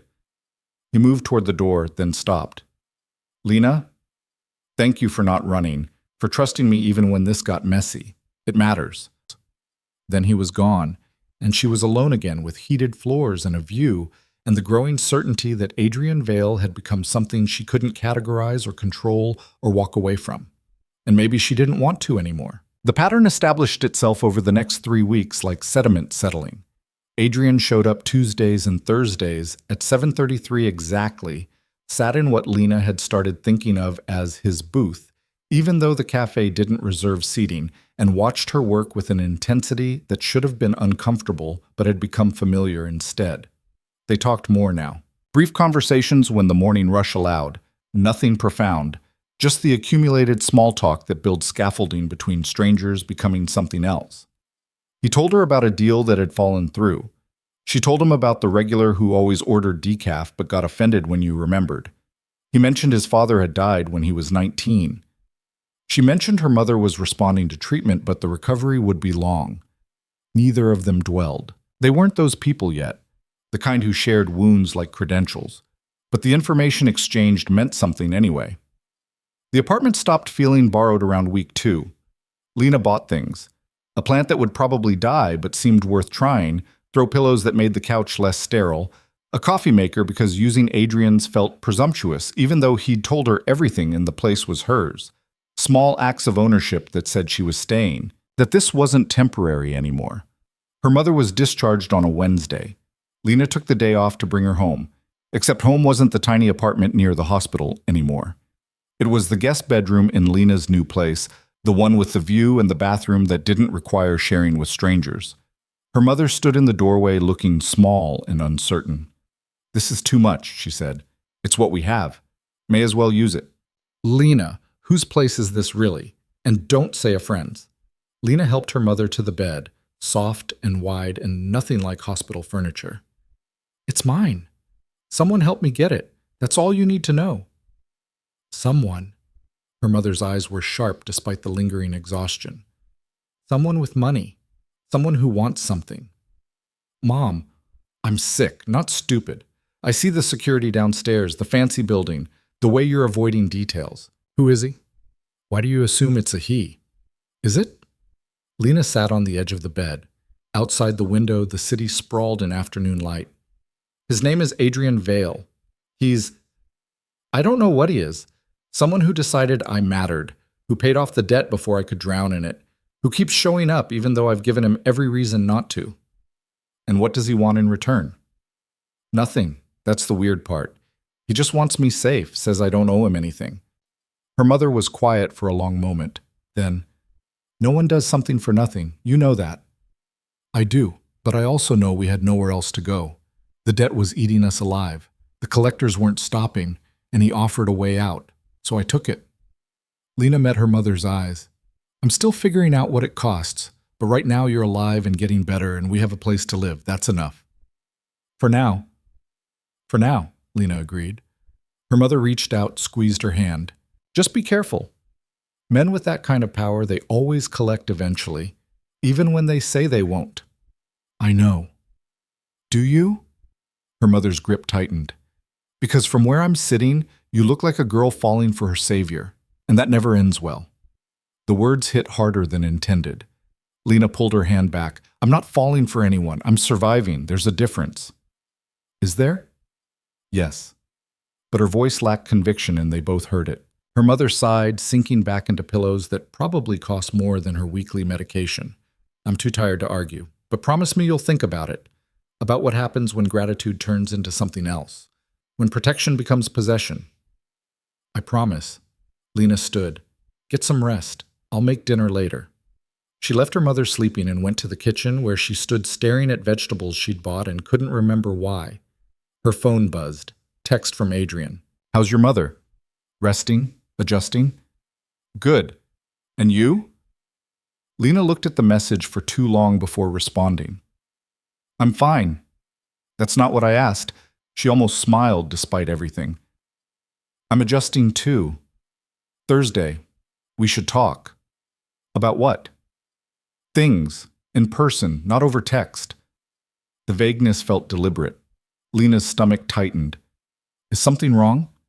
No, just things we need to discuss. Thursday. He didn't elaborate.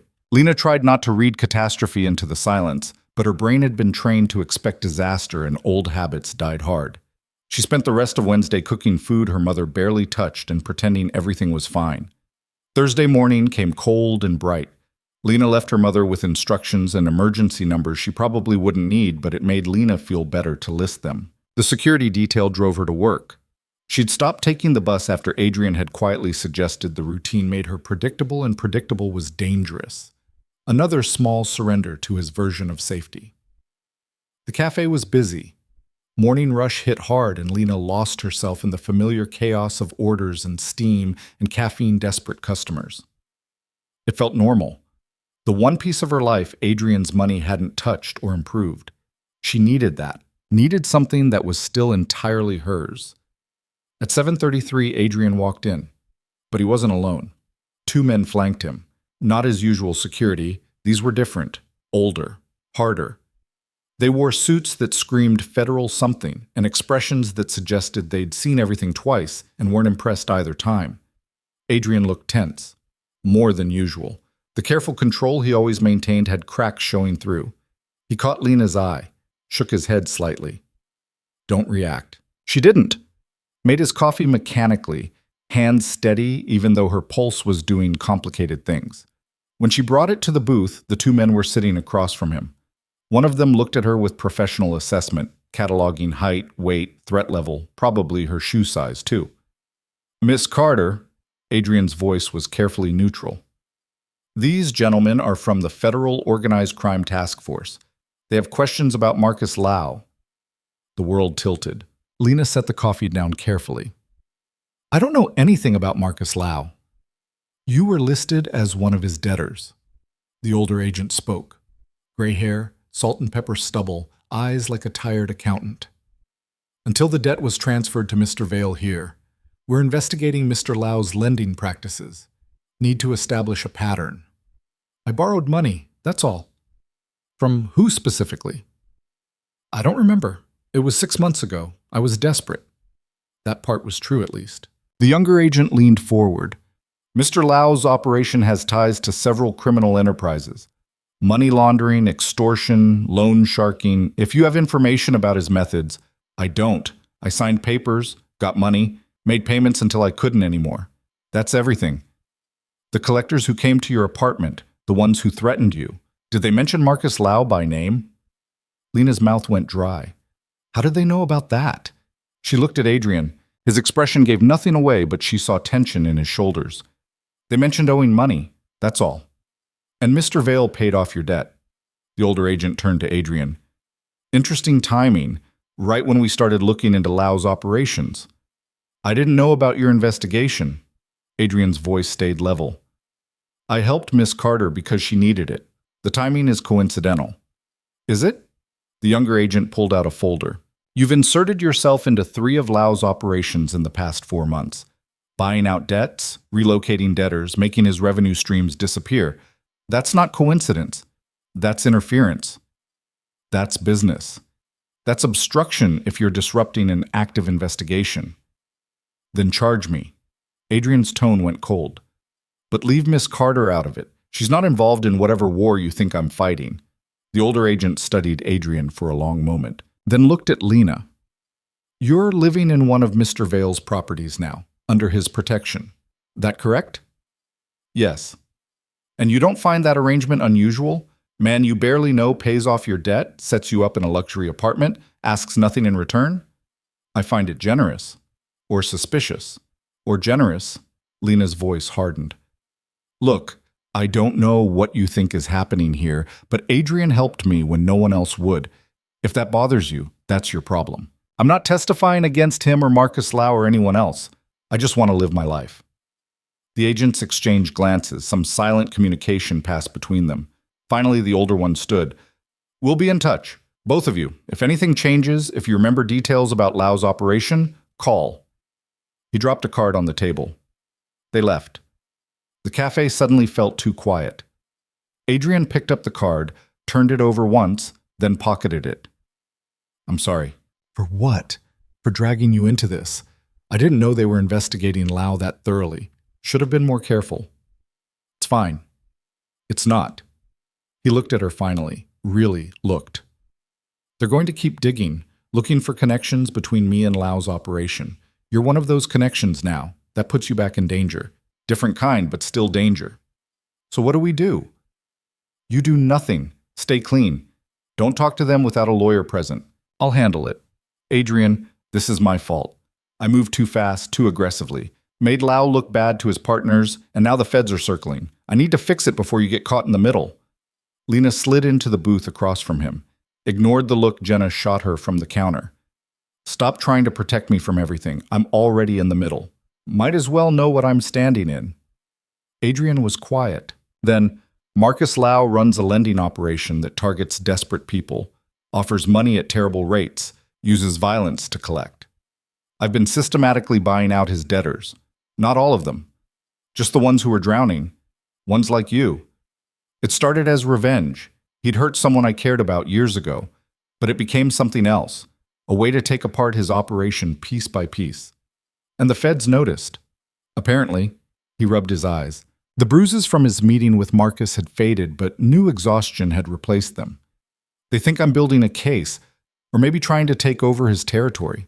I'm not. I'm just removing his leverage. But intention doesn't matter. Perception does. What happens if they charge you? They won't. I've been careful. Everything I've done is legal, aggressive, but legal. The problem is if they pressure you into testifying about our arrangement. Make it look like I'm running my own operation using former debtors as assets. That's insane. That's how they build cases. Connect dots that don't actually connect until they form a pattern that looks criminal. He met her eyes.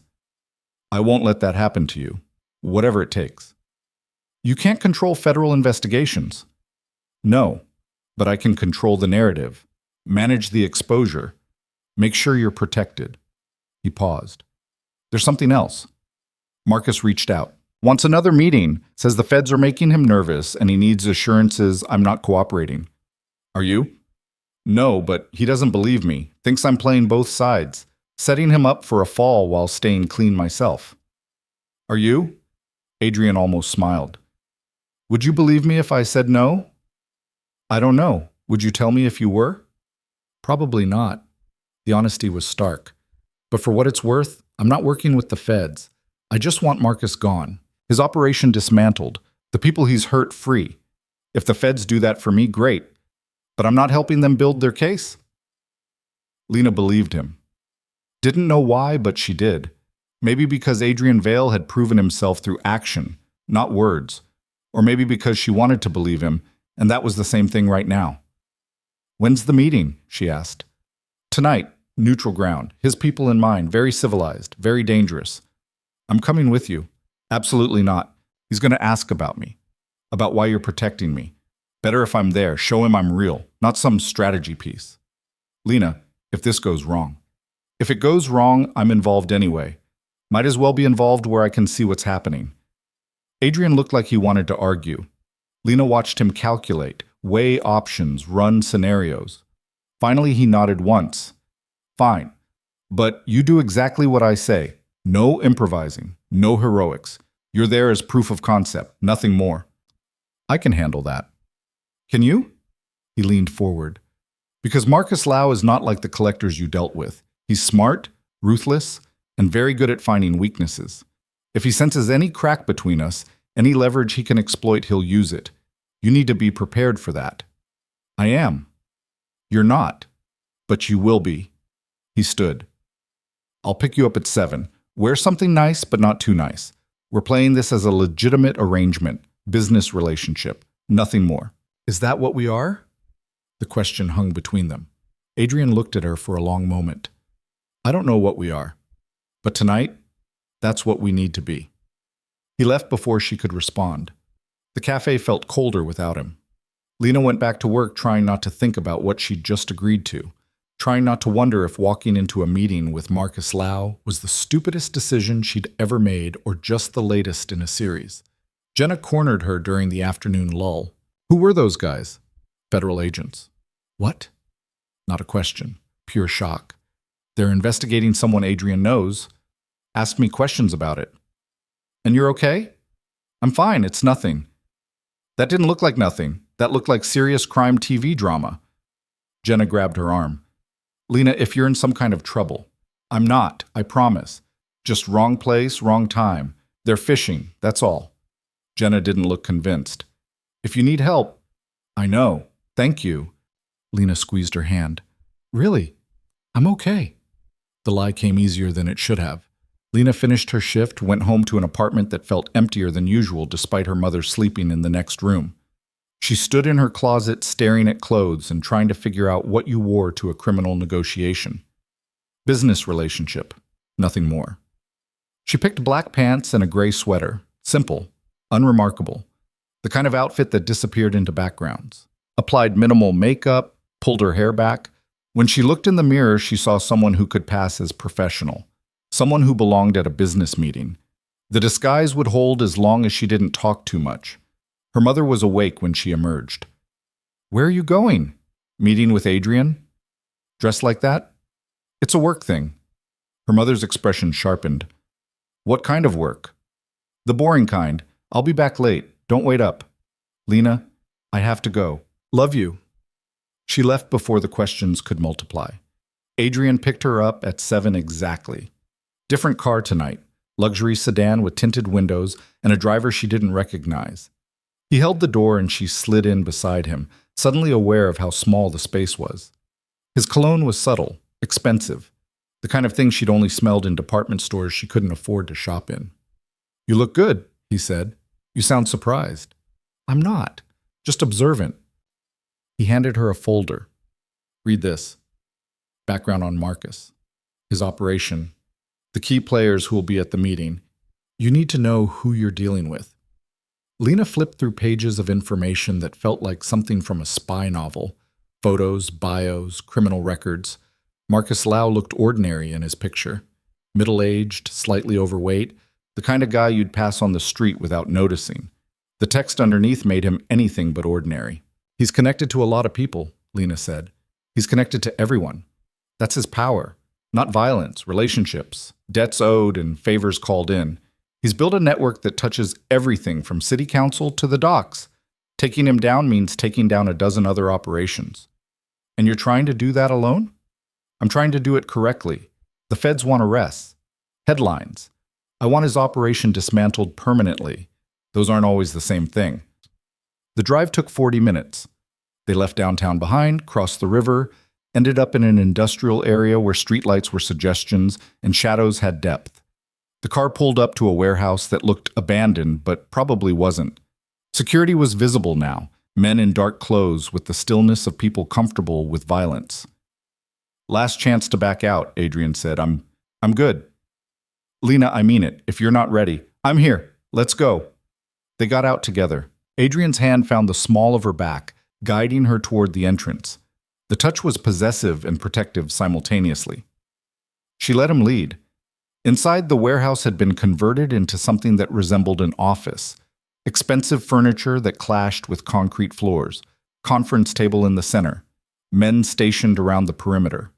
And at the head of the table, Marcus Lau himself, looking exactly like his photo and nothing like it at the same time.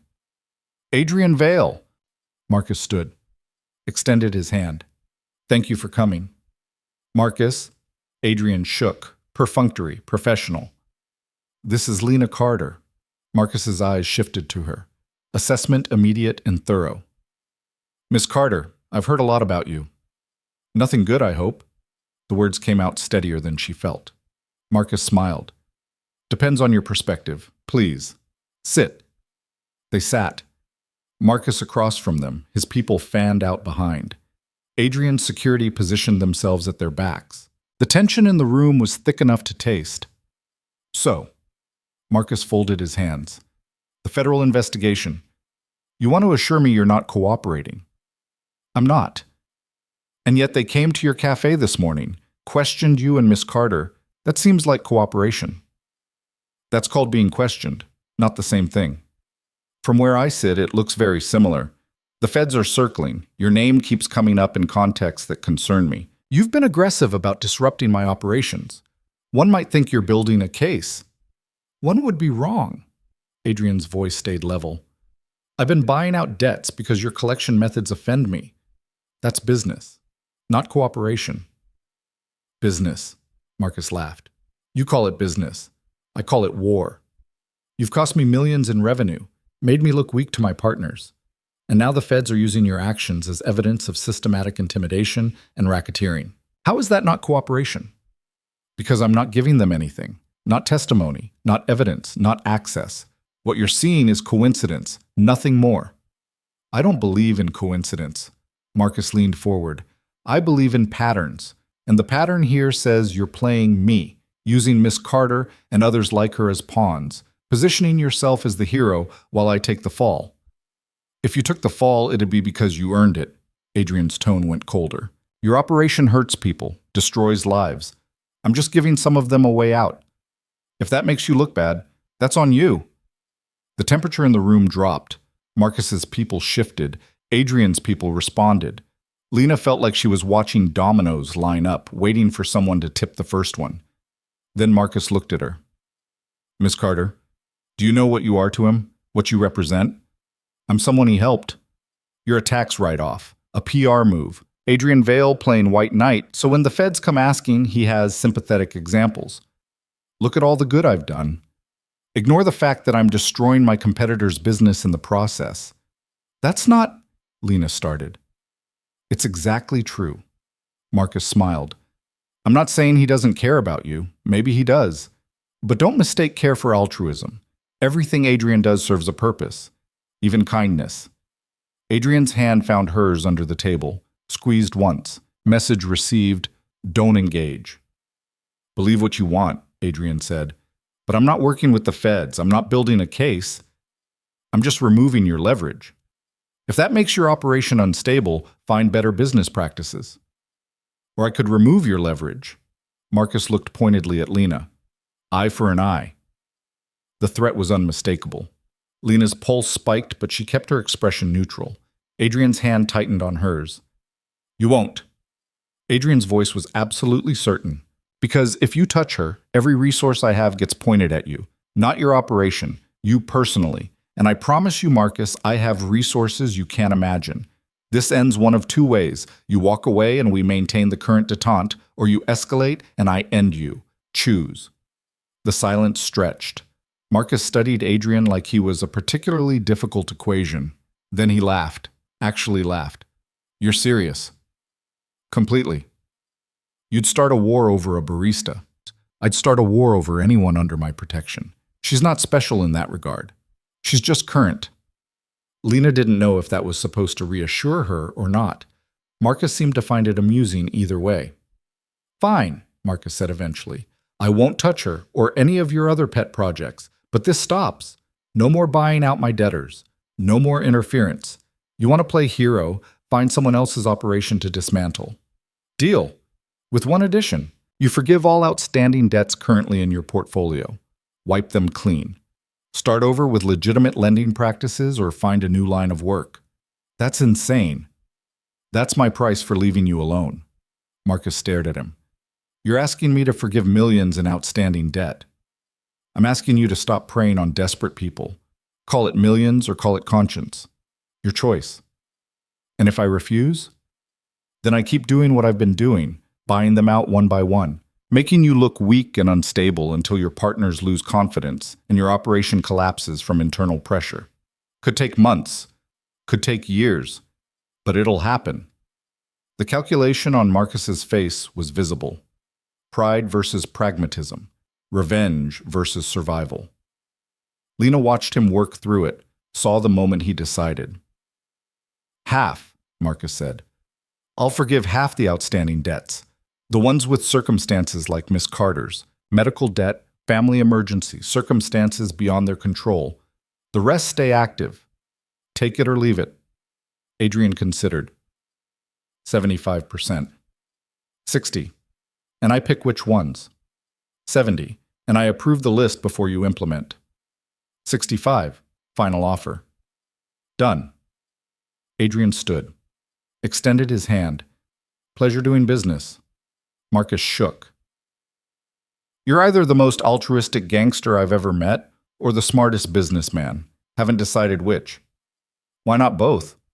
They left. The warehouse receded behind them and Lena felt like she'd been holding her breath for an hour. In the car, Adrian finally released her hand. She hadn't realized he was still holding it. That went better than expected, he said. He threatened me. He postured. There's a difference. If he was serious, we wouldn't have walked out. Adrian looked at her. You did well. Didn't react. Didn't give him anything to work with. I was terrified. I know. You hit it convincingly. He paused. I meant what I said in there about starting a war. If he'd touched you. I know. And she did. Had seen it in his eyes, heard it in his voice. Adrian Vale protected his own with absolute commitment. The fact that she was his own now should have felt claustrophobic. Instead, it felt like the safest thing in her life. They drove back in comfortable silence. When they reached her building, Adrian walked her up despite her protests. Stood in her doorway looking exhausted and wired simultaneously. Get some rest, he said. Thursday. Same time. Adrian? Yeah? Thank you. For tonight. For all of it. He touched her face. Brief. Careful. You're worth it. Keep remembering that. Then he was gone, and she was alone with her sleeping mother and her racing thoughts, and the growing certainty that whatever was happening between her and Adrian Vale had moved past protection into something she didn't have words for yet. But she would. Soon. The weeks following the warehouse meeting felt like living in the eye of a hurricane. Everything around Lena kept spinning, but the center stayed calm, almost unnaturally so. Marcus kept his word about the debt forgiveness. Adrian had shown her the list, names she didn't know but could imagine, people like her who'd been drowning and suddenly found air. The federal agent stopped calling. The security detail became less visible, though Kincaid assured her they were still there, just better at blending. Her mother got stronger. Slowly, with setbacks that felt like gut punches, but the trajectory was upward.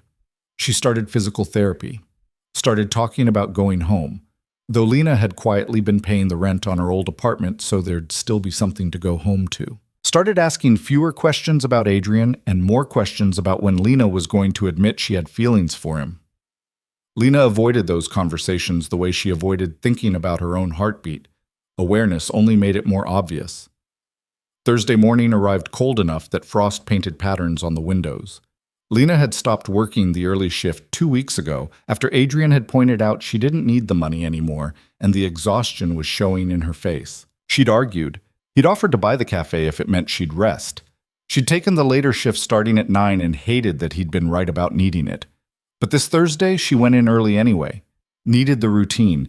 Needed the familiar smell of coffee grounds and the sound of the espresso machine and Jenna's running commentary about everything. Marcus was there when she arrived, already prepping for the morning rush. You're early, he said. Couldn't sleep. Everything okay? Everything's fine, just restless. She tied her apron, the fabric worn soft from washing. Her name tag still sat crooked. Some things didn't need fixing. The morning built slowly. Regulars filtered in with their usual orders and their usual small talk. Lena made drinks and took money and felt the day settle into something manageable. At 7:33, the door chimed and Adrian walked in right on schedule, like he'd been doing for months now, like this was the most natural thing in the world. Except today, he looked different. Not bad different, just different. He wore jeans instead of his usual suit, a sweater that looked expensive but casual, and he carried a folder that seemed important the way legal documents always seemed important. He sat in his booth, waited. Lena made his coffee and brought it over, Pulse doing complicated things she refused to analyze. No suit today? Day off, sort of. He gestured to the seat across from him. Can you take a break? It's rush hour. Marcus can handle it for 10 minutes, please. Something in his voice made her sit. The folder stayed closed on the table between them like a bomb waiting to go off. Adrian wrapped his hands around the coffee cup, but didn't drink. I need to tell you something, he said. And I need you to let me finish before you react. Lena's stomach dropped. That's never a good opening. It's not a bad one either, just complicated. He opened the folder. Papers inside, dense with text she couldn't read upside down. The federal investigation into Marcus concluded last week. No charges filed. Insufficient evidence. The agents are moving on to other cases. That's good, right? Yes and no. They didn't find evidence because Marcus cleaned up his operation, legitimized his lending practices, hired compliance officers, started following actual regulations. He's still in business, but he's not hurting people anymore. At least not the way he was. Because of what you did.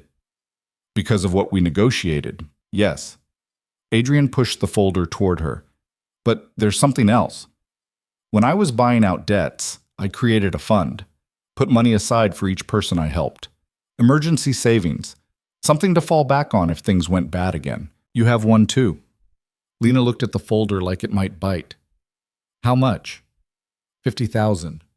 The number hit like physical force. She couldn't breathe for a second. Adrian, I can't. You can. It's yours. No strings, no conditions, just security in case everything falls apart, in case I'm not around to help. He paused. I wanted you to know it existed, and I wanted to give you a choice. What choice? The apartment, the security, the protection. All of it comes with proximity to me, to my world. And my world is dangerous. You've seen that. The collectors, Marcus, the federal agents. That doesn't go away just because one threat is resolved. There will always be another one, another complication, another risk. What are you saying? I'm saying you have enough money now to leave. Start over somewhere safe, somewhere I'm not. Take your mother. Build a life that doesn't include men who negotiate in warehouses or federal agents asking questions. A normal life, the one you had before I showed up and rearranged everything. Lena stared at him. You're giving me an out. I'm giving you a choice, because you never really had one before. You were drowning, and I threw you a rope, but the rope had complications attached. Now you have options, resources. You can choose differently if you want to. And if I stay? Something flickered in his eyes. Relief, maybe. Or hope. Then you stay knowing what it means. Knowing that my protection comes with exposure. That people will always wonder what you are to me. That danger will always be closer than it should be. And you stay anyway because you want to, not because you need to. The distinction mattered. Lena understood that on some fundamental level. Need created obligation. Want created choice. And Adrian was giving her the ability to choose freely for the first time since this whole thing started. How long do I have to decide? She asked. As long as you need. The money's not going anywhere. Neither is the apartment. But Lena... He reached across the table, caught her hand. I need you to understand something. If you leave, I won't follow. Won't check up on you. Won't send security to watch from a distance. You'll be free, completely. That's what freedom means. No safety net. Just you building whatever life you want. And if I stay? Then Thursday coffee becomes something we both choose, not something you feel obligated to show up for. Lena looked at their joined hands. His grip was warm and careful, and exactly the right amount of pressure. She'd gotten used to that. The way he calibrated everything, protection without possession, help without control, proximity without demands. He'd been rewriting the rules the whole time, and she'd been too busy surviving to notice. I need to think, she said finally. I know. He released her hand. Take your time, no pressure, no timeline. Thursday, though, same time? Adrian almost smiled. If you want, I'll let you know. She went back to work, made drinks mechanically while her brain spun through scenarios. Jenna noticed immediately. What did he say? She demanded during a lull. You look like someone told you the world is ending or starting or both. He gave me money, a lot of it. Told me I could leave if I wanted to. Leave where? Him, this, everything. Lena gestured vaguely. Start over somewhere else. And you're considering it? I don't know. Maybe. He said I never had a real choice before. Now I do. Jenna was quiet for a long moment. Then, do you want to leave? I don't know. Lena, come on. I've watched you two dance around each other for months. You light up when he walks in. He looks at you like you're the only person who exists. Whatever this is, it's not just protection. So the real question is, are you scared of staying or scared of what staying means? Both? Fair.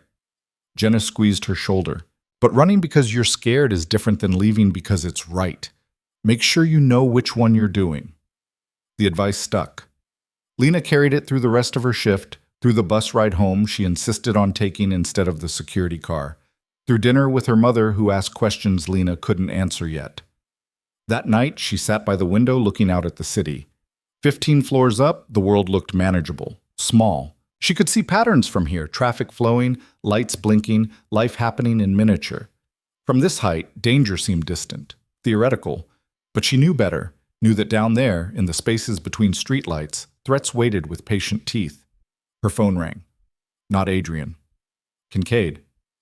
Miss Carter, do you have a moment? Sure. I wanted to follow up on Mr. Vale's offer, make sure you understood the financial arrangements, and answer any questions you might have. It's pretty straightforward. He's giving me money and an exit. He's giving you freedom. There's a difference. Kincaid paused. I've worked for Adrian Vale for a long time, seen him make a lot of decisions. Some good, some questionable. This is the first time I've seen him offer to let someone go. That means something. What does it mean? That he cares more about your well-being than his own comfort. That he'd rather lose you than keep you obligated.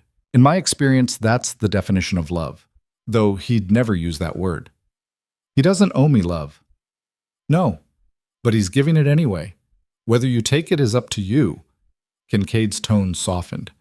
I'm not telling you what to decide. Just make sure you're deciding based on what you want, not what you think you should want.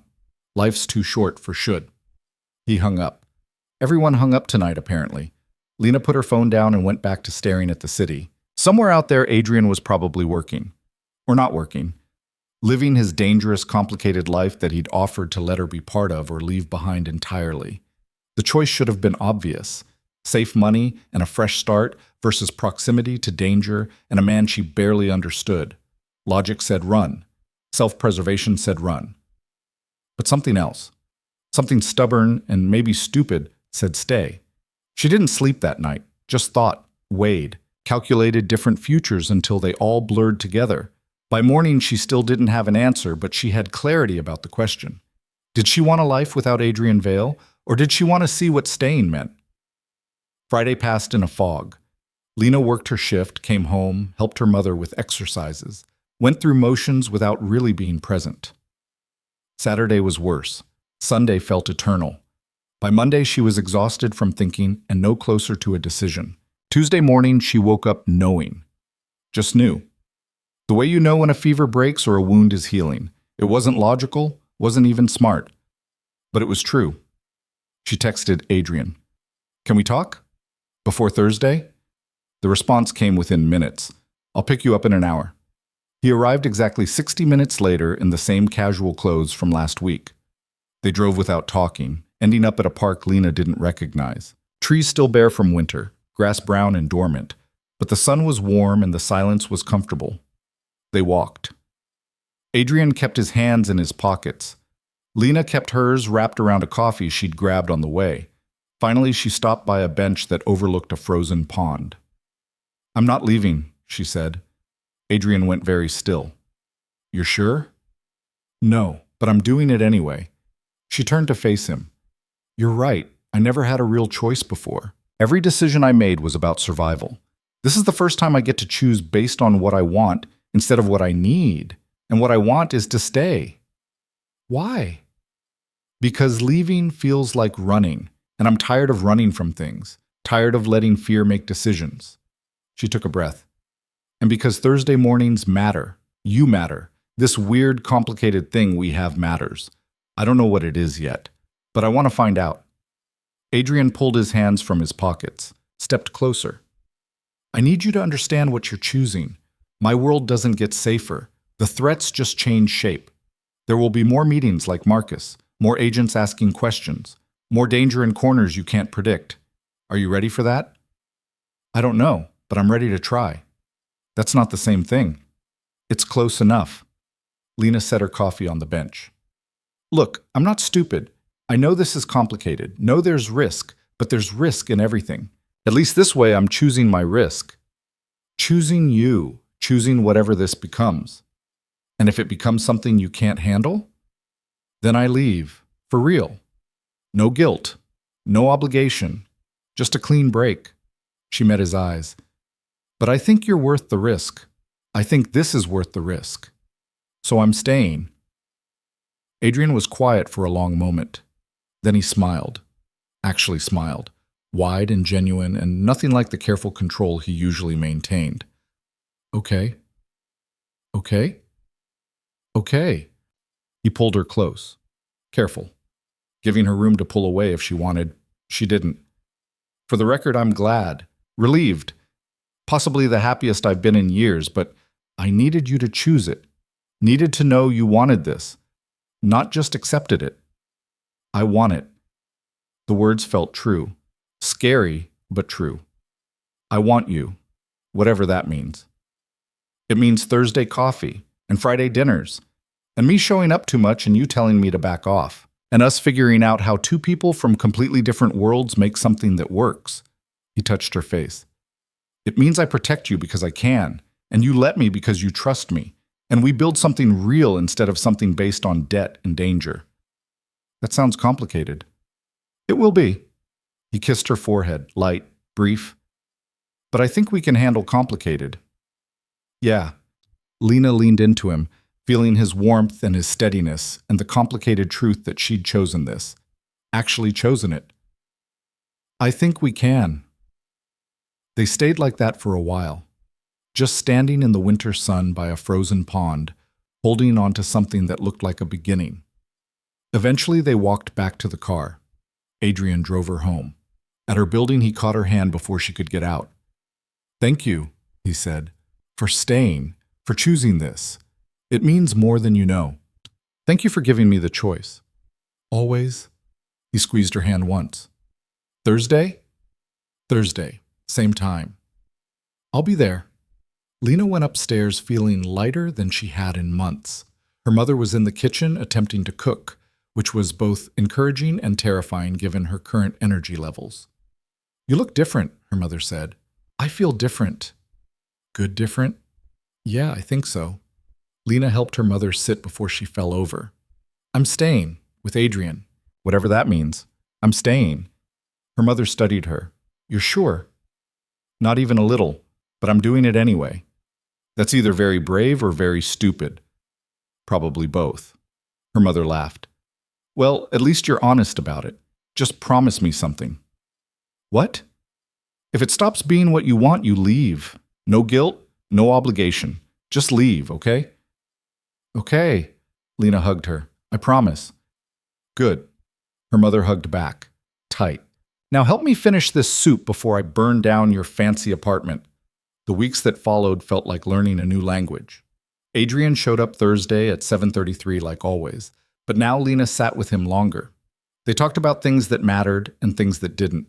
He told her about his father, who'd built an empire from nothing and died before enjoying it. She told him about her fears that her mother would relapse, that survival was temporary, that happiness was something she'd never learned to trust. He met her mother officially, brought flowers and wine, and that careful courtesy he deployed when he wanted to make good impressions.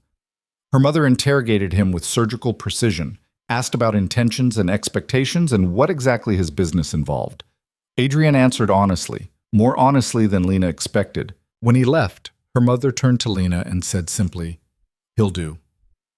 High praise from someone who trusted no one. Friday dinners became routine. They'd go somewhere different each week, restaurants Adrian knew, places Lena had never heard of, food that made her feel worldly and out of her depth simultaneously. He'd talk about his day. She'd talk about hers. They'd argue about movies and politics, and whether pineapple belonged on pizza. Normal things. The kind of things couples did when they were becoming something real. The security detail faded into background noise. Still there, but less obvious. Kincaid checked in weekly, but the calls became shorter, more routine. The federal agents never came back. Marcus Lau's operation legitimized fully. Adrian showed her the paperwork, proof that change was possible even in dirty business. 2 months after the park conversation, Lena quit the cafe. It felt like cutting off a limb at first. The routine had been her anchor for so long. But Adrian was right about her not needing the money. And Jenna had been promoted to manager, so the guilt was manageable. She spent a week feeling lost, then Adrian suggested she finish her degree. She'd dropped out during her mother's crisis. Never thought she'd go back. But with time and resources, she enrolled part-time in business courses. Figured if she was going to live in Adrian's world, she should understand how it worked. He helped with homework without taking over. Offered advice without mansplaining. Made her feel capable instead of dependent. Her mother's recovery plateaued at 70%. Not perfect, but functional. Good enough to move back to her own place, though Lena had upgraded the apartment significantly and paid the lease 2 years ahead. Good enough to start volunteering at the hospital where she'd been treated, helping other families navigate the nightmare of medical debt. Adrian gave her mother a job.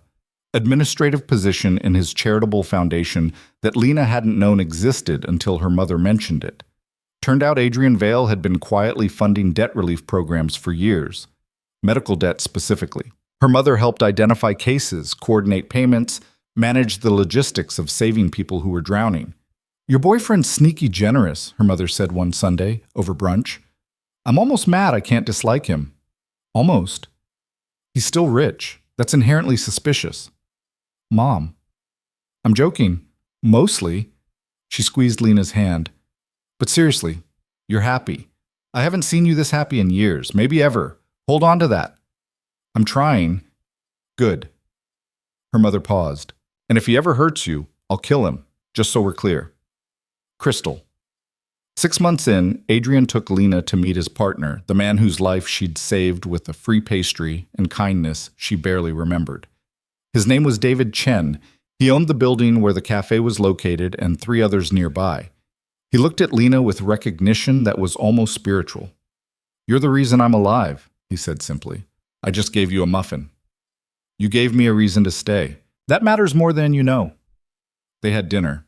David told stories about Adrian from before, the driven kid who'd built an empire through pure stubbornness, who'd never learned to rest, who'd carried his father's legacy like armor. Adrian looked uncomfortable with the attention. Lena loved him more for it. After dinner, walking back to the car, Adrian caught her hand. "I need to tell you something." "That sounds ominous." "It's not.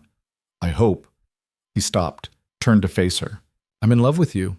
Have been for a while. Since before the warehouse, before the apartment. Probably since you made my coffee wrong that one Tuesday and apologized 3 times. I'm saying it now because I want you to know it's not about obligation or protection or any of the complicated reasons we started. It's just true. And you don't have to say it back. I just needed you to know." Lena felt her heart do something complicated. "You're in love with me because I made your coffee wrong? I'm in love with you because you cared that you made it wrong.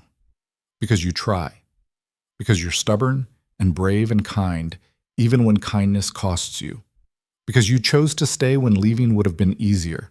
Because Thursday mornings are the best part of my week, and it's been that way since the first time I walked in and saw you smiling at customers who didn't deserve it. That's a lot of reasons. I have more if you want." "No, those work." She kissed him. First real kiss, 6 months of dancing around it, finally ending in something simple and perfect. "I love you too. Just so you know. Have for a while. Was waiting for the right time to say it.